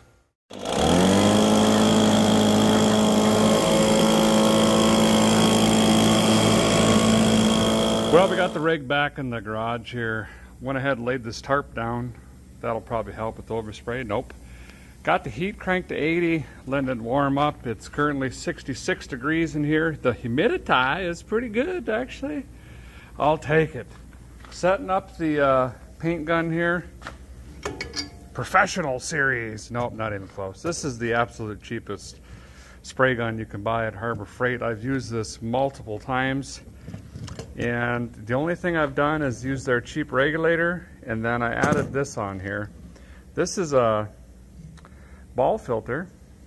It looks like a ball, and it's a filter. I typically use these because they come in a 2-pack and they're cheap, but I found this guy, I think it's a power tool or something like that. It was cheap also, but it's got this little valve stem valve in it, so you could just empty it out and keep reusing it. These, you gotta guess or shake them and then replace them. Before I run used guns, I like to just spray a bunch of something in it. This is the Nude Gun spray gun paint remover, and feed a bunch, you know, a 1/4 cup through. Make sure everything's doing what it's supposed to do. I don't know what it's supposed to do, but it just makes me feel better. And then this is just a cheapy little holder I got at hobo freight as well, but you can actually just use the vise if you want to. And then I've got this cheap little respirator, and that is basically it. We'll see what this tractor paint smells like or how bad the fumes are. We might end up running some box fans under here, but I would rather have the heat than not. I've got 6 ceiling fans in here, and I've got 2 external fans that pull air out. I'm just going to drop the filters on those and run them wide open, and hopefully we can circulate enough fresh air in here. We'll see what happens. I'm going to start taping this thing off. We're not going to do anything magical here. It's just going to be pretty basic. For example, I'm not even going to tape the rear bumper off because we're going to come back and powder coat that later. And by powder coat, I just mean might lay something over the tires, probably not. Door locks, handles, glass, you know, the basic stuff. This, I'm just going to run a piece of tape over the top. Nothing fancy there. Won't even tape these off because we're just going to cover them up again. Tape the front bumper off and the grill. I mean, that's really it for old Remington here. There ain't a lot on it. You know what I mean? Oh, compressor's getting ready. You're not missing nothing, I'll tell you that much. Just going around this trying to get this tape to stick to this old rotted weather stripping. Gonna go around it once like this, and then I'll come back and put some plastic or paper or whatever we got in. I might have some plastic left over from that El Camino we just did, but I like to get an outline first, so then when we're just trying to cover it up, we're not like having to be so precise as we go around. Handles, locks already done, and trim above the top here. So much fun. Nope, do have it taped off though. Good enough. Gonna go ahead and wipe this down.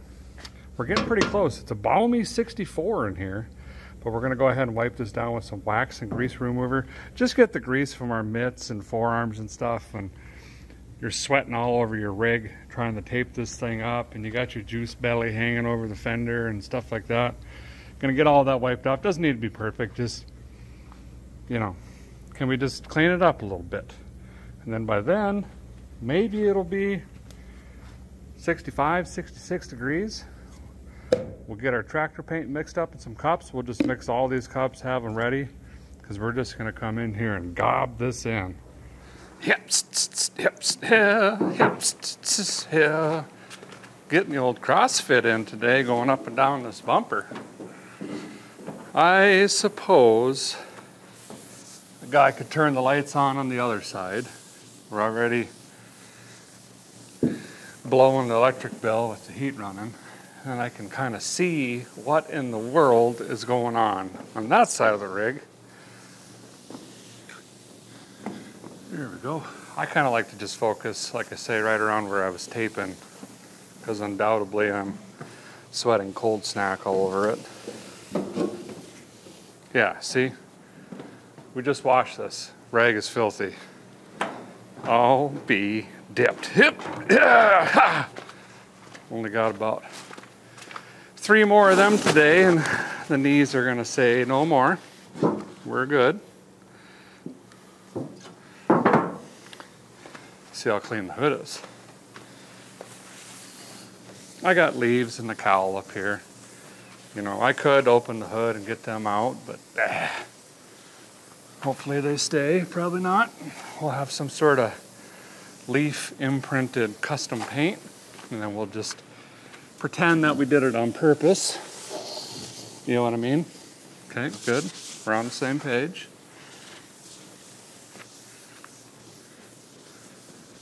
Feels pretty rough. That's good. Yeah.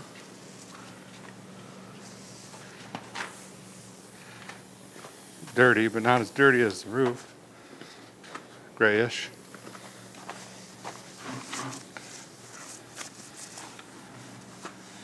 Yeah. Did miss a little bit of primer around this glass. Assuming because I was too lazy to tape it off. Yep, okay.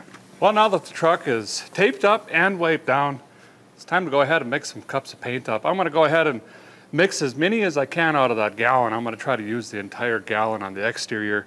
We painted a truck a few years ago and gave it to my older brother, and I started inside the bed and ended up not having quite enough to cover what I wanted to on the exterior. In this case, like I said early on, we're not even gonna do the bed because this thing absolutely gets used. It's just gonna get all messed up anyway. I also found some reducer. It's also the Magical brand. There's just a split splash in here. So after I get all the cups full, I'm gonna boop, boop, boop, boop, boop, boop, mix it up. And then I think we'll jump into the bed, see what kind of spray pattern we can get. I've only got the 1.4 nozzleator on that used hobo freight gun. Hopefully it sprays this stuff okay. I guess we're gonna find out. I got updates. First of all, it's white. Really white. Second of all, I spilt half the gallon. Well, that's what we do. It comes out like Sherwin-Williams. One coat, easy application. It is thick, thick, like sheetrock plaster. I don't know how. I'm gonna definitely have to use this reducer because otherwise this ain't gonna happen. But here's all the cups we got. Uno, Trace, Banana, Yellow, 16. So hopefully we can get the whole rig in this. This one, of course, is a little short, but I'll see if I can make it happen. Hands are hurting. Whittled up a stir stick. Now I could just mix it up like this. This is all the reducer I got. But it's, oh boy, never mind. Let's pretend it's coming around. It's looking real good. Nope.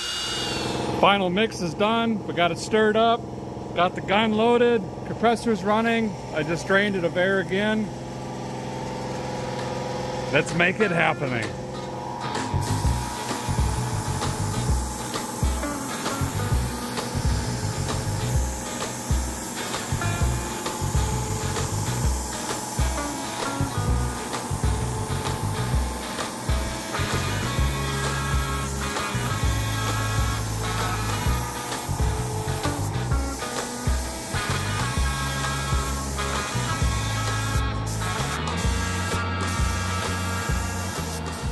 Pretty tough to dial this in actually, but I think I got the gun about as good as I'm going to get it for this paint anyway. First little coat on the roof, back of the cab, and around the edges of the box. Let's keep moving. Too late to change anything now. Well, that was honestly a lot tougher than I thought, getting the gun set up a little bit correct. See, I don't know, you save a bunch of money on paint, but then you have to make up for it, I guess, in a sense. I already got stuff all over me. I'm going around and just hitting lightly. I'm out of, my first cup's gone, but I'm hitting the box lightly where all the dark areas were. The roof's got a pretty good first coat on it.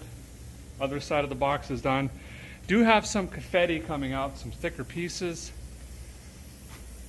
I just think we're going to have to live with that. I don't know, haven't decided if we're actually going to polish this thing or whatever. I guess we'll see what it looks like. Next cup, same thing on the rest of the truck. Just going to fill in, cover, get some base coverage basically. Get this thing tacking up, get the clock running. When this is flashed off, we'll come back in and do an official first coat on the big panels.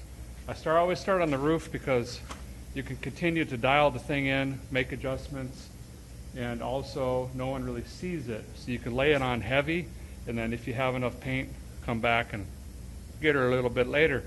You see that a lot in sunburned vehicles back in the day even, but so far, ish. Well, we got our base down anyway. Went a little bit thicker in some areas, just because I know, like for example, from experience when I do this hood, when you come here, you're not going to break your wrist and blow overspray back into your wet surface. It's better to break the wrist this way. But what that does is make a light coat up here, so it's easier for me to just do that now. Got the front weather strip line on the roof again. That's why it's wet here in the corner and kind of dryish up there.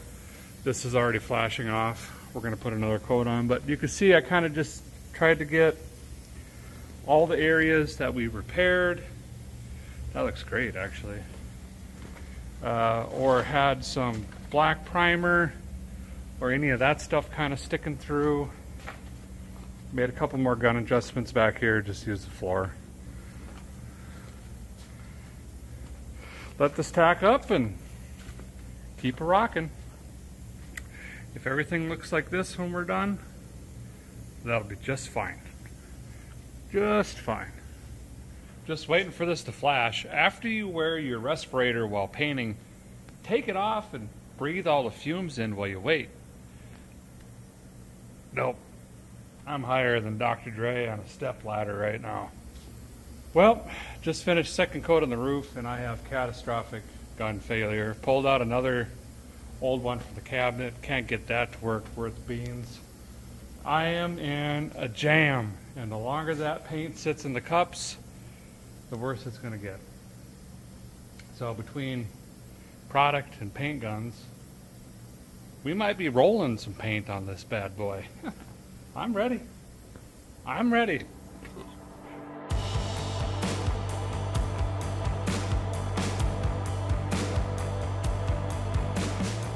What a disaster. Unknowingly doomed when I mixed all those cups together in the beginning. I did not know I was going to have gun issues. And then I realized I had one in my motorhome because I grabbed one at a swap meet 2 summers ago. So I had to run to the house, find the keys, run all the way out to where we have that stored, get the guns underneath, come all the way back. Well, cup life was pretty much done.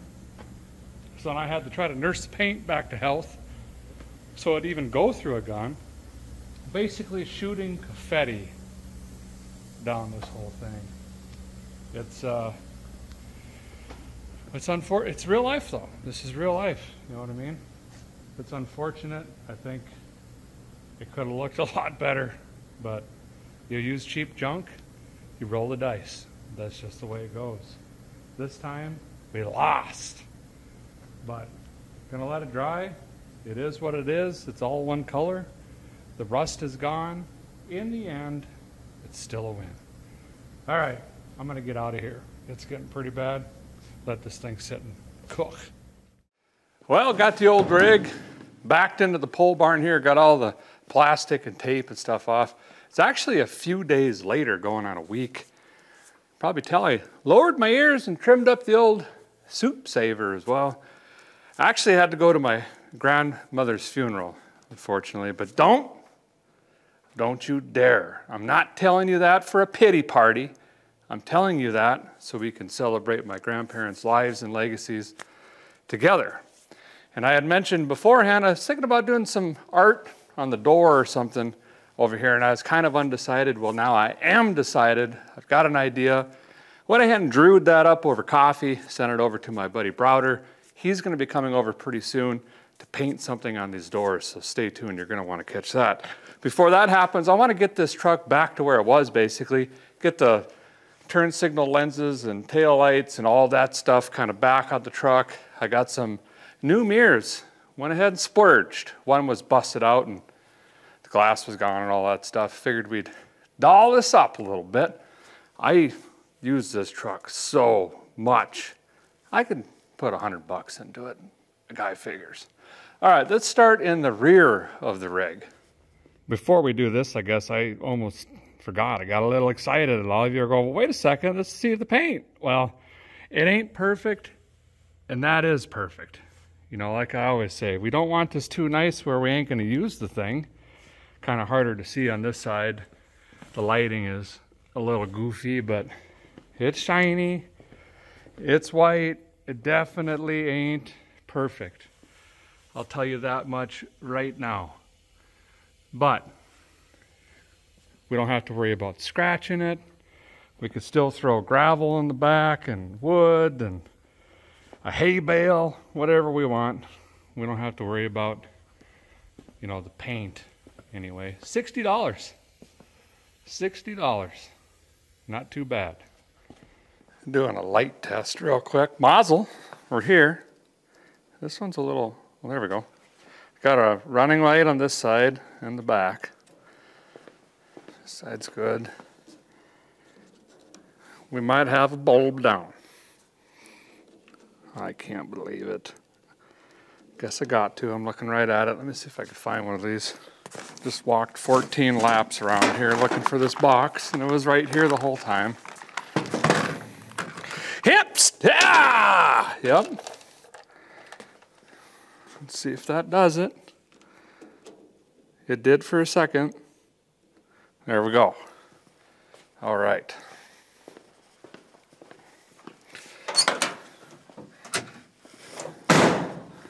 We don't want any burnt out tavern stoppers. Okay, on to lenses. This is what I got. These aren't the rigs that were on the unit, of course. Those were really busted, smashed. They just were in bad shape. However, a guy went up to Square Body Boulevard and found these two. This is more of a silver rattle. It's got the fancy trim on it, which we're gonna delete right now so they match. And we'll pop these on. These actually aren't that cheap. So, and the ones, these are in good shape. Yeah. Beautiful thing about Chevrolet, from their engines to parts like this, they use for 37,912 years. So you can find them. Let's see. What am I doing here? That ain't right. That's right hand. This is left hand.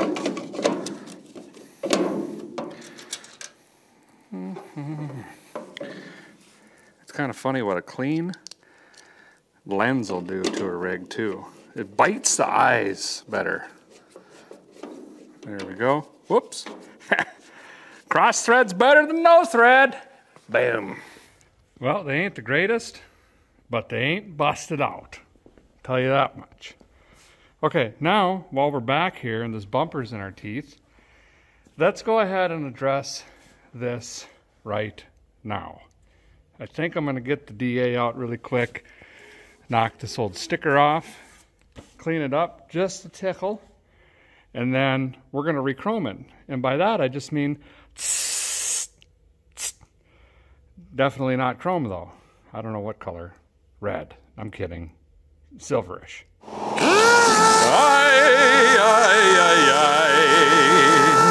I love the Casa del Rey. Don't need it perfect. You're just getting the flaps of the sold sticker off so the paint will stick.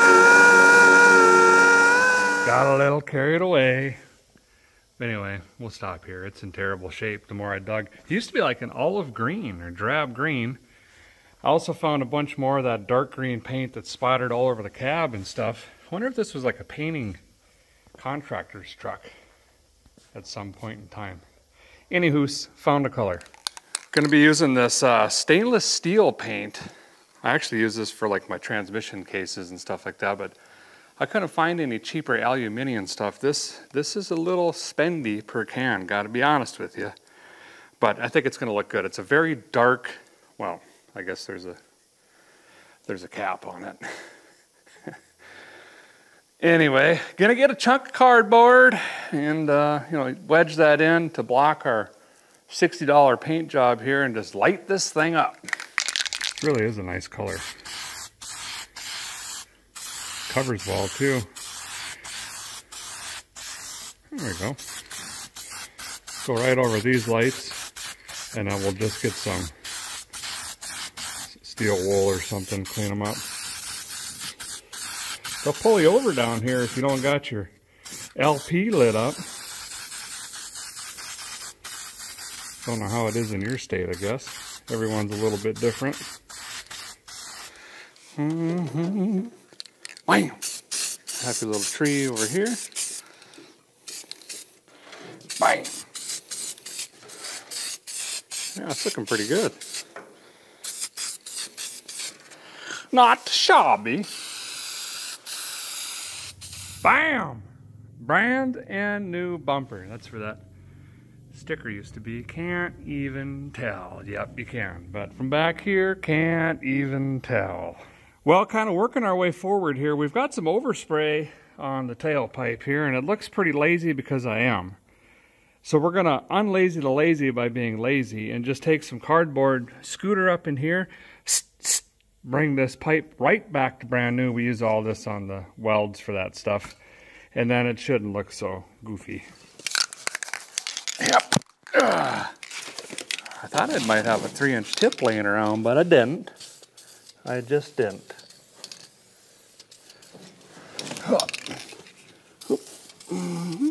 Okay. Welding in, new piece of pipe, new pipe, TIG welding. Boom. Oh. There we go. So like the guy was saying, would have hadn't splurged on some mirrors. This one was all busted up and wouldn't move or anything like that. Found these on the line, 95 bucks shipped. Oh yeah. They're shiny, starting to get a little nervous. Oh, they came with hardware even. Wow. QC passed. Are these for either side? Okay, if it's on this side, then do we do this and that? Yeah, I think so. Get these knocked on quick. Boom.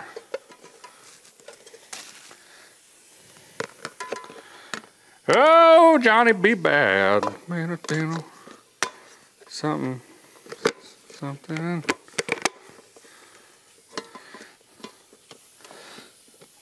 Well, I got too much going on. Okay, are these still the same? See, they're probably 10 millimeters. Can't have nothing nice. How does a guy hold 12 things with 2 hands? Stay, stop it. Yeah. Yeah. I just can't. How was this so hard? I can't believe this. Well,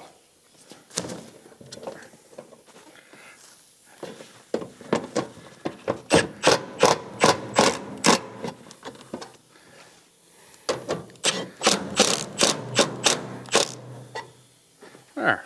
Ha ha! Victory. Maybe we're not done yet. As expected. Completely ruined that. Perfect. Let's take all that back off. That was just test fitting anyway. You want to use an impact with plastic parts. What is going on here?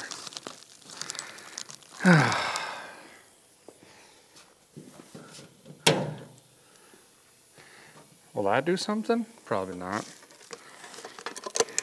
Well, give me a minute, okay? I didn't mean to yell at you. This doesn't seem to be going very good. Hey, we got it. You apparently have to be more human than human to put those on, but we can actually see reflections now. Just got to pop on the other side quick. Yep. Yeah. Moving on to there's a light goes here. This is the old one. And this is supposed to be orange. But it's mostly white and broken here and here and here and all of this and that. It's pretty much junk. Went ahead and splurged. Look at this fancy get up. And this is the fancier one. It's got the little cheesy aluminum trim ring around it or whatever. Shines it up a little bit more, I think is what they're trying to do. We'll pop this bad boy in just to give the front end a little bit of color. And can a guy see what's going on when his light blinks? I can't even get this open, for Pete's sake. All right. Whoa, is this burnt? That is burnt out. Well, over budget. Got to replace the light bulb. Yep. Yeah. So, picked me up an orange one. Gonna have some extra flare. Also, my blinker should be blinking right now. Might got a flasher down, I think is what's going on. There. Gives it a little more extra orange pop using the orange bulb instead of the clear. I think clear is from the factory. Well, we can upgrade her just a little bit, you know.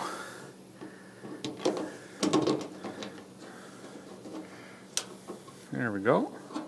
Go until your new lens cracks. Perfect. Is there a coating on here? No, just cheaply made. Cheap's like fine, of course. Well, I think the guys pretty near got her back to where it was. We got the bumper dolled up, put brand new exhaust system on it again. We got brake lights, mirrors, turn signals, got the Weeper Blades on that are rotten and need to be replaced, but yeah. Now, I think since we're going for a real strong 80s look here, you know, late 80s, early 90s, you gotta have a pinstripe. You have to. It's just one of the things. Now, for all you OG watchers out there, when we paint trucks white, it's supposed to be a red pinstripe, and that's what my dad did for everything. All of his service trucks, his tow trucks at the gas stations, or fleet vehicles. If it moved, it got painted white. If it didn't run and was sitting in the shop and something else was getting painted white, that's going to get painted white too. And then there was red pinstripes, even the horse trailer, for Pete's sake. Anyway, we're not doing red.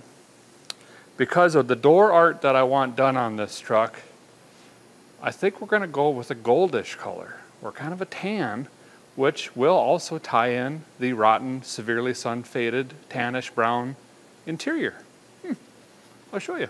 So in the interiors of the rig here, we got this tan brown combo. The door cards are a little dirty from use.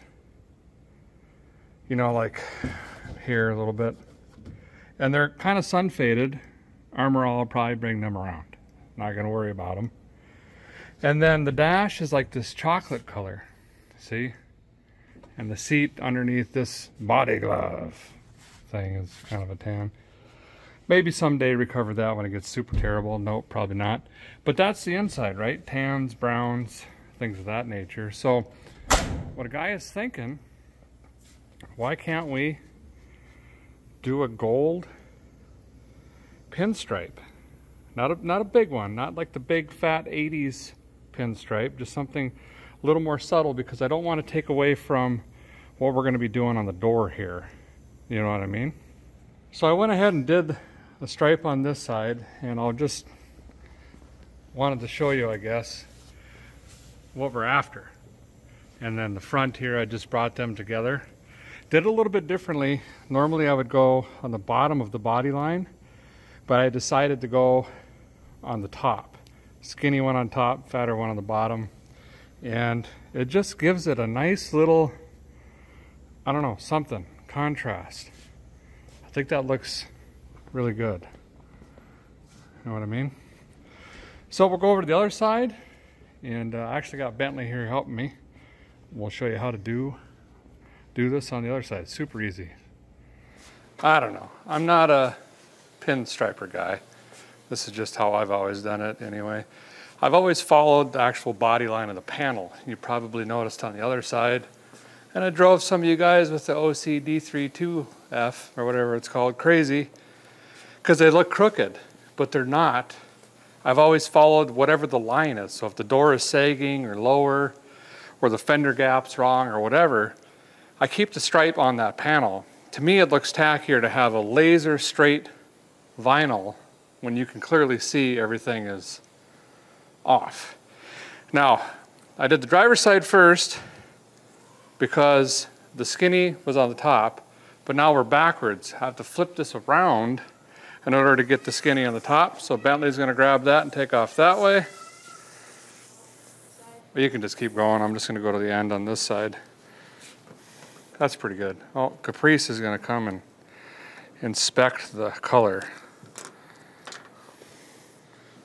So I'll come up here. I'm gonna pick right where my body line is starting.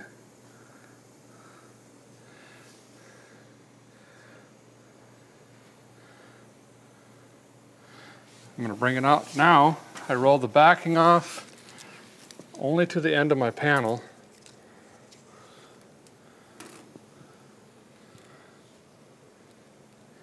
And I just start eyeing this in.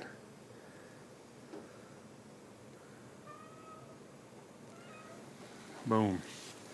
Now, you can do this a couple times. You don't have to, you know, it's not like once you put it down, you can't ever do it again. Just don't do what I just did until you're ready. The other thing is don't stretch this. If you're pulling on it really hard, you're stretching it. And then when you let go, it's going to shrink and shrivel up and not stick very good. I just cut about a ½ an inch off. Gonna let that just sit there a minute because we're still not done with that. Caprice sounds like Axl Rose trying to sing today for some reason. Not really sure what's going on with that cat. Again, just started on the front of the panel.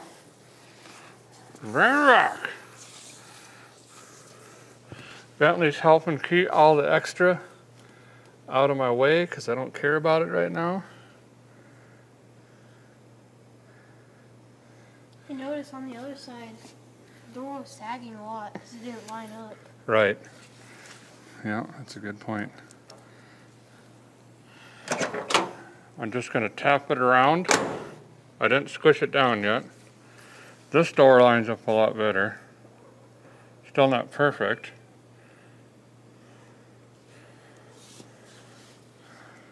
What's going on, cat? Did you get too much catnip in your food or what? I like to get yourself started on the body line.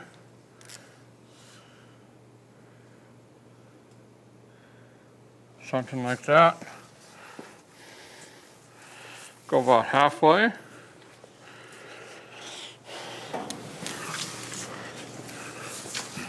Good enough.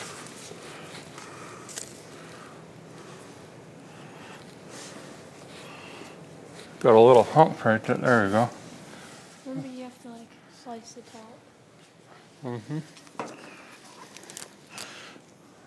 Show you this corner. It gets a little more complicated.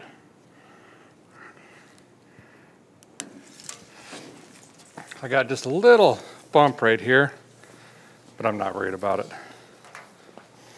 So here's our initial line right now. We're still not done though. We got to make a point. We got to take protective film off.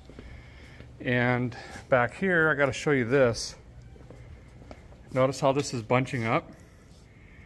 It's because the top of this is slanted, so it's got a smaller radius than the bottom. So I'm going to run a slice to separate these two so I can pull this one longer or shorter to get it to round this corner. So I'm going to seat the bottom.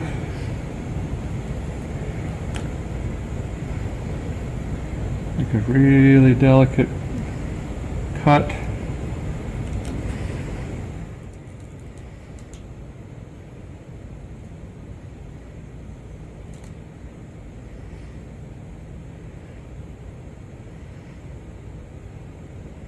And there you go.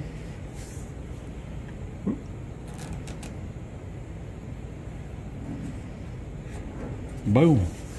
Now we'll go back and firmly press this into the paint all the way down, and then we'll get the film off. So on top of the stripe, there's a film. And to pull the film off the stripe, you pull the film.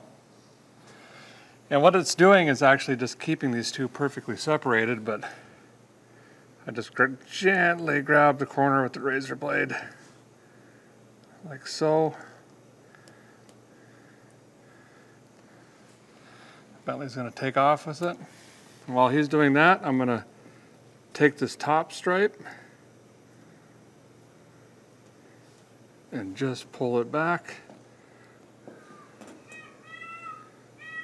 I know you're here. Yeah, I hear you. Mm-hmm. It's not that cold. You did what? Drank all the cold snacks. I'm not mad. I'm impressed.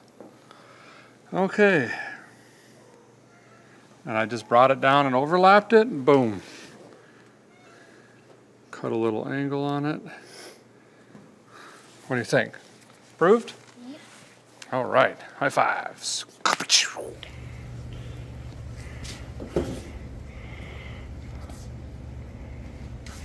Boom.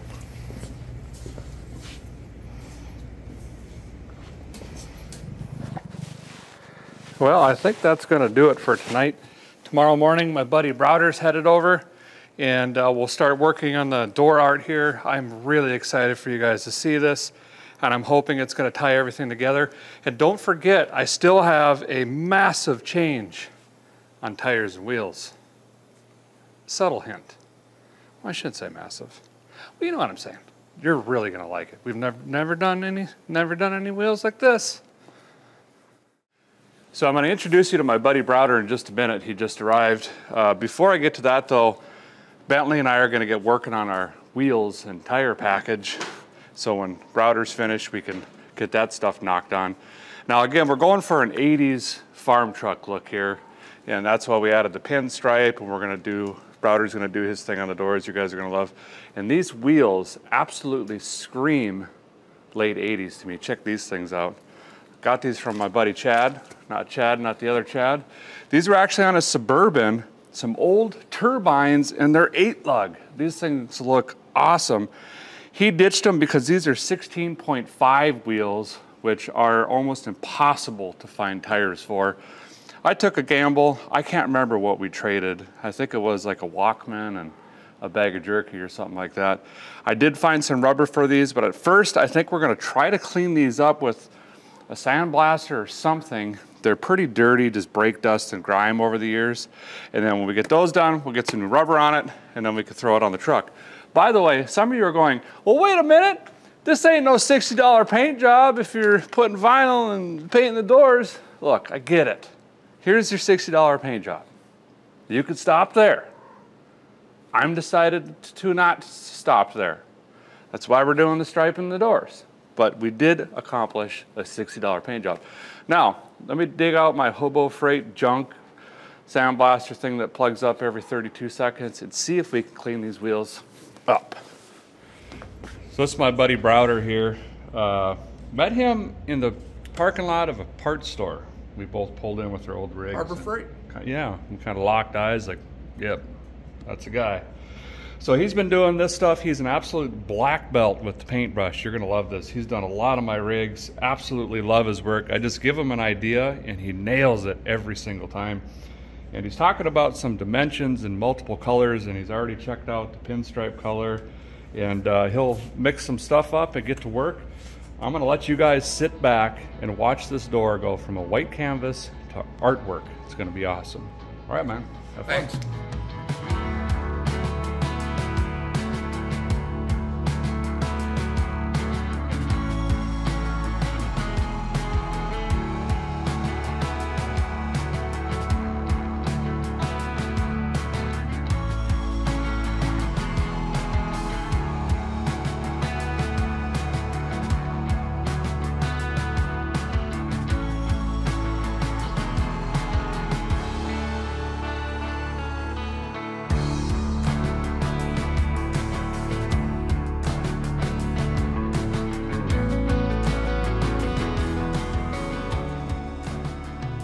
Well, we have 4 loose wheels, and what a battle that was.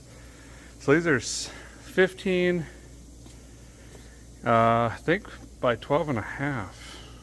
We should find a tape measure. They're big boys. Really hard to dismount. And if you're wondering why we just didn't throw these on and use them, well, there you go. They're all pretty well dry rotted. It's too bad because they have a tremendous amount of tread left. They must have just sat once I got on the rig. You cannot find these Discoverers or all-terrains or any of these kind of tires anymore in this size, 16 and a half. So now we'll probably throw these in the back of the blue truck, kind of use it as a blast cabinet, and see if we can clean these up a little bit before we mount our new rubber. And this is what we're going to be using. This is Interco. You might recognize that name. They make like Swampers, Super Swampers, stuff like that. This is their cheaper tire called a Vortrack. I don't know. It's what we're going to go with. It's got a similar-ish tread. Nothing crazy, but just a little bit of sidewall on it. Woo! We are making a mess! There is stuff. Well, I'm just completely full. But this is why I put them in the back of the truck. We can catch most of this, sweep it up, dump it right back in. So I got most of these on all the wheels. Now I'm going to try to get in the little crevasses if I can and clean them up. But man, they're already looking way better. And it's way easier than trying to get in there and, you know, wire wheel this or something like that.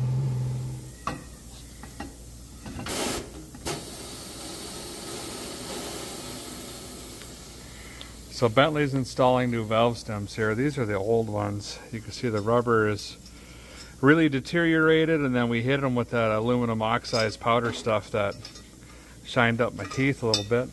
So he's busting these out, and we're gonna put new ones in. I was also able to clean up the bead here. There was a bunch of old rubber. These wheels have probably had 30 sets of rubber on them, you know. Clean that up on both sides. They're not perfect, but man, these look a lot better, don't they, bud? Yeah. I thought about painting them. I think I'm just going to leave them raw. That's just kind of the look that they had. I've never had a set of 8-lug turbines. I'm pretty excited about this. Is it stuck? Yeah. Just needs Sasquatch strength. So these are pretty simple. You just choose the right size gasket. Go ahead. And then washer on the top side nut. Tighten it down. You're good to go. That's pretty good. It's not spinning, right? Mm-mm. This is body wash and water because it's the cheapest thing on the planet to mount tires with. Works great. You just got to get the stuff with the olive oil in it.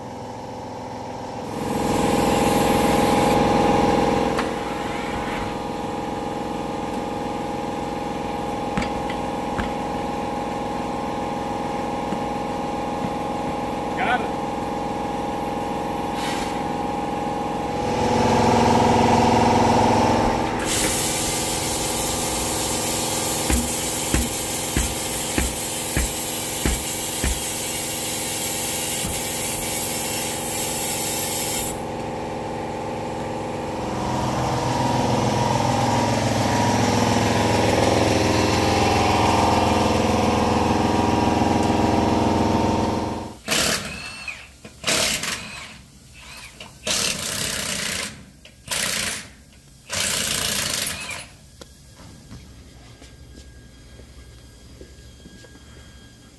We should put those on the green truck. What green truck? The step side? Oh, yeah, better than the ones that are on it. 100%. I need your help here. You got it. Spin it around. No. There you go.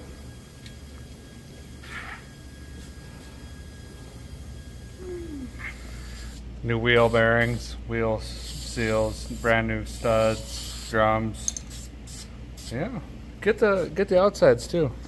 Yeah, you got to get the brake hardware. There you go.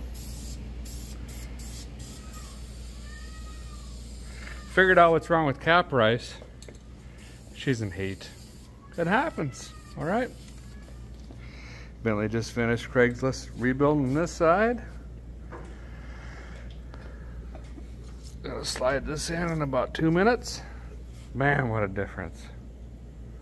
We need these tires for the trails and paths that we have on our properties. You know, a lot of it's gravel, just rough terrain, grass terrain, mountainous terrain, hillsides. We need something wider with a good tread to be able to go anywhere, especially in a two-wheel drive. Right, buddy? Yeah. Bentley, bless his heart, had some questions. He was confused because we're putting new leaf springs in and brake hardware in the rear, but we didn't do that in the front. And then I tried to explain to him economics, and then we kind of got confused, didn't we? So then we just agreed that we're going to rattle can rebuild the rear end. I'm running some white tractor paint in the wheel wells. He's doing the springs in the frame back here. And the honest reason for that is there's a lot of open space. So when you look at a rig You know, whether you're just walking out from the tavern or bingo or McDonald's or whatever it is, this is a whole lot of space in here that if you just spend a couple minutes doing this, it makes a huge difference.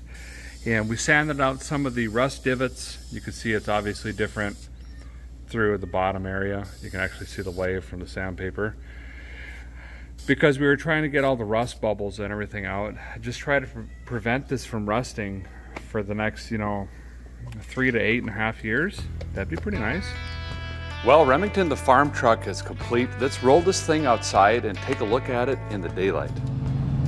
Well, I tell you what, it never ceases to amaze me what a little bit of elbow grease, spray paint, and time can do for a project. This $60 tractor paint job turned out phenomenal with the old used turbine wheels, some cheap pinstriping, and this awesome door art, kind of a tribute to my grandparents there. This truck looks absolutely amazing. And the best part is, it's not too perfect to still use. We are going to thrash this truck around here. That's what it's made for. And every time I open that door, you can guarantee I'm gonna be smiling in remembrance of my grandparents. What an awesome transformation this has been for this old rig here. I think it deserved a little bit of lipstick. And hey, the best part is, you know, the wife calls you and wants to go to supper or something real quick in town. Hey, just scoop her up in the old farm truck and it's good enough. Just good enough to be proud of, but not good enough you can't come out here and use it. We're gonna go find a pump replacement for the fuel tank, get that mounted back in there and do some other stuff. You'll see the truck around in the background. We're absolutely gonna be using this thing, well, basically every day. Thanks guys for watching. Appreciate you so much. We'll see you soon.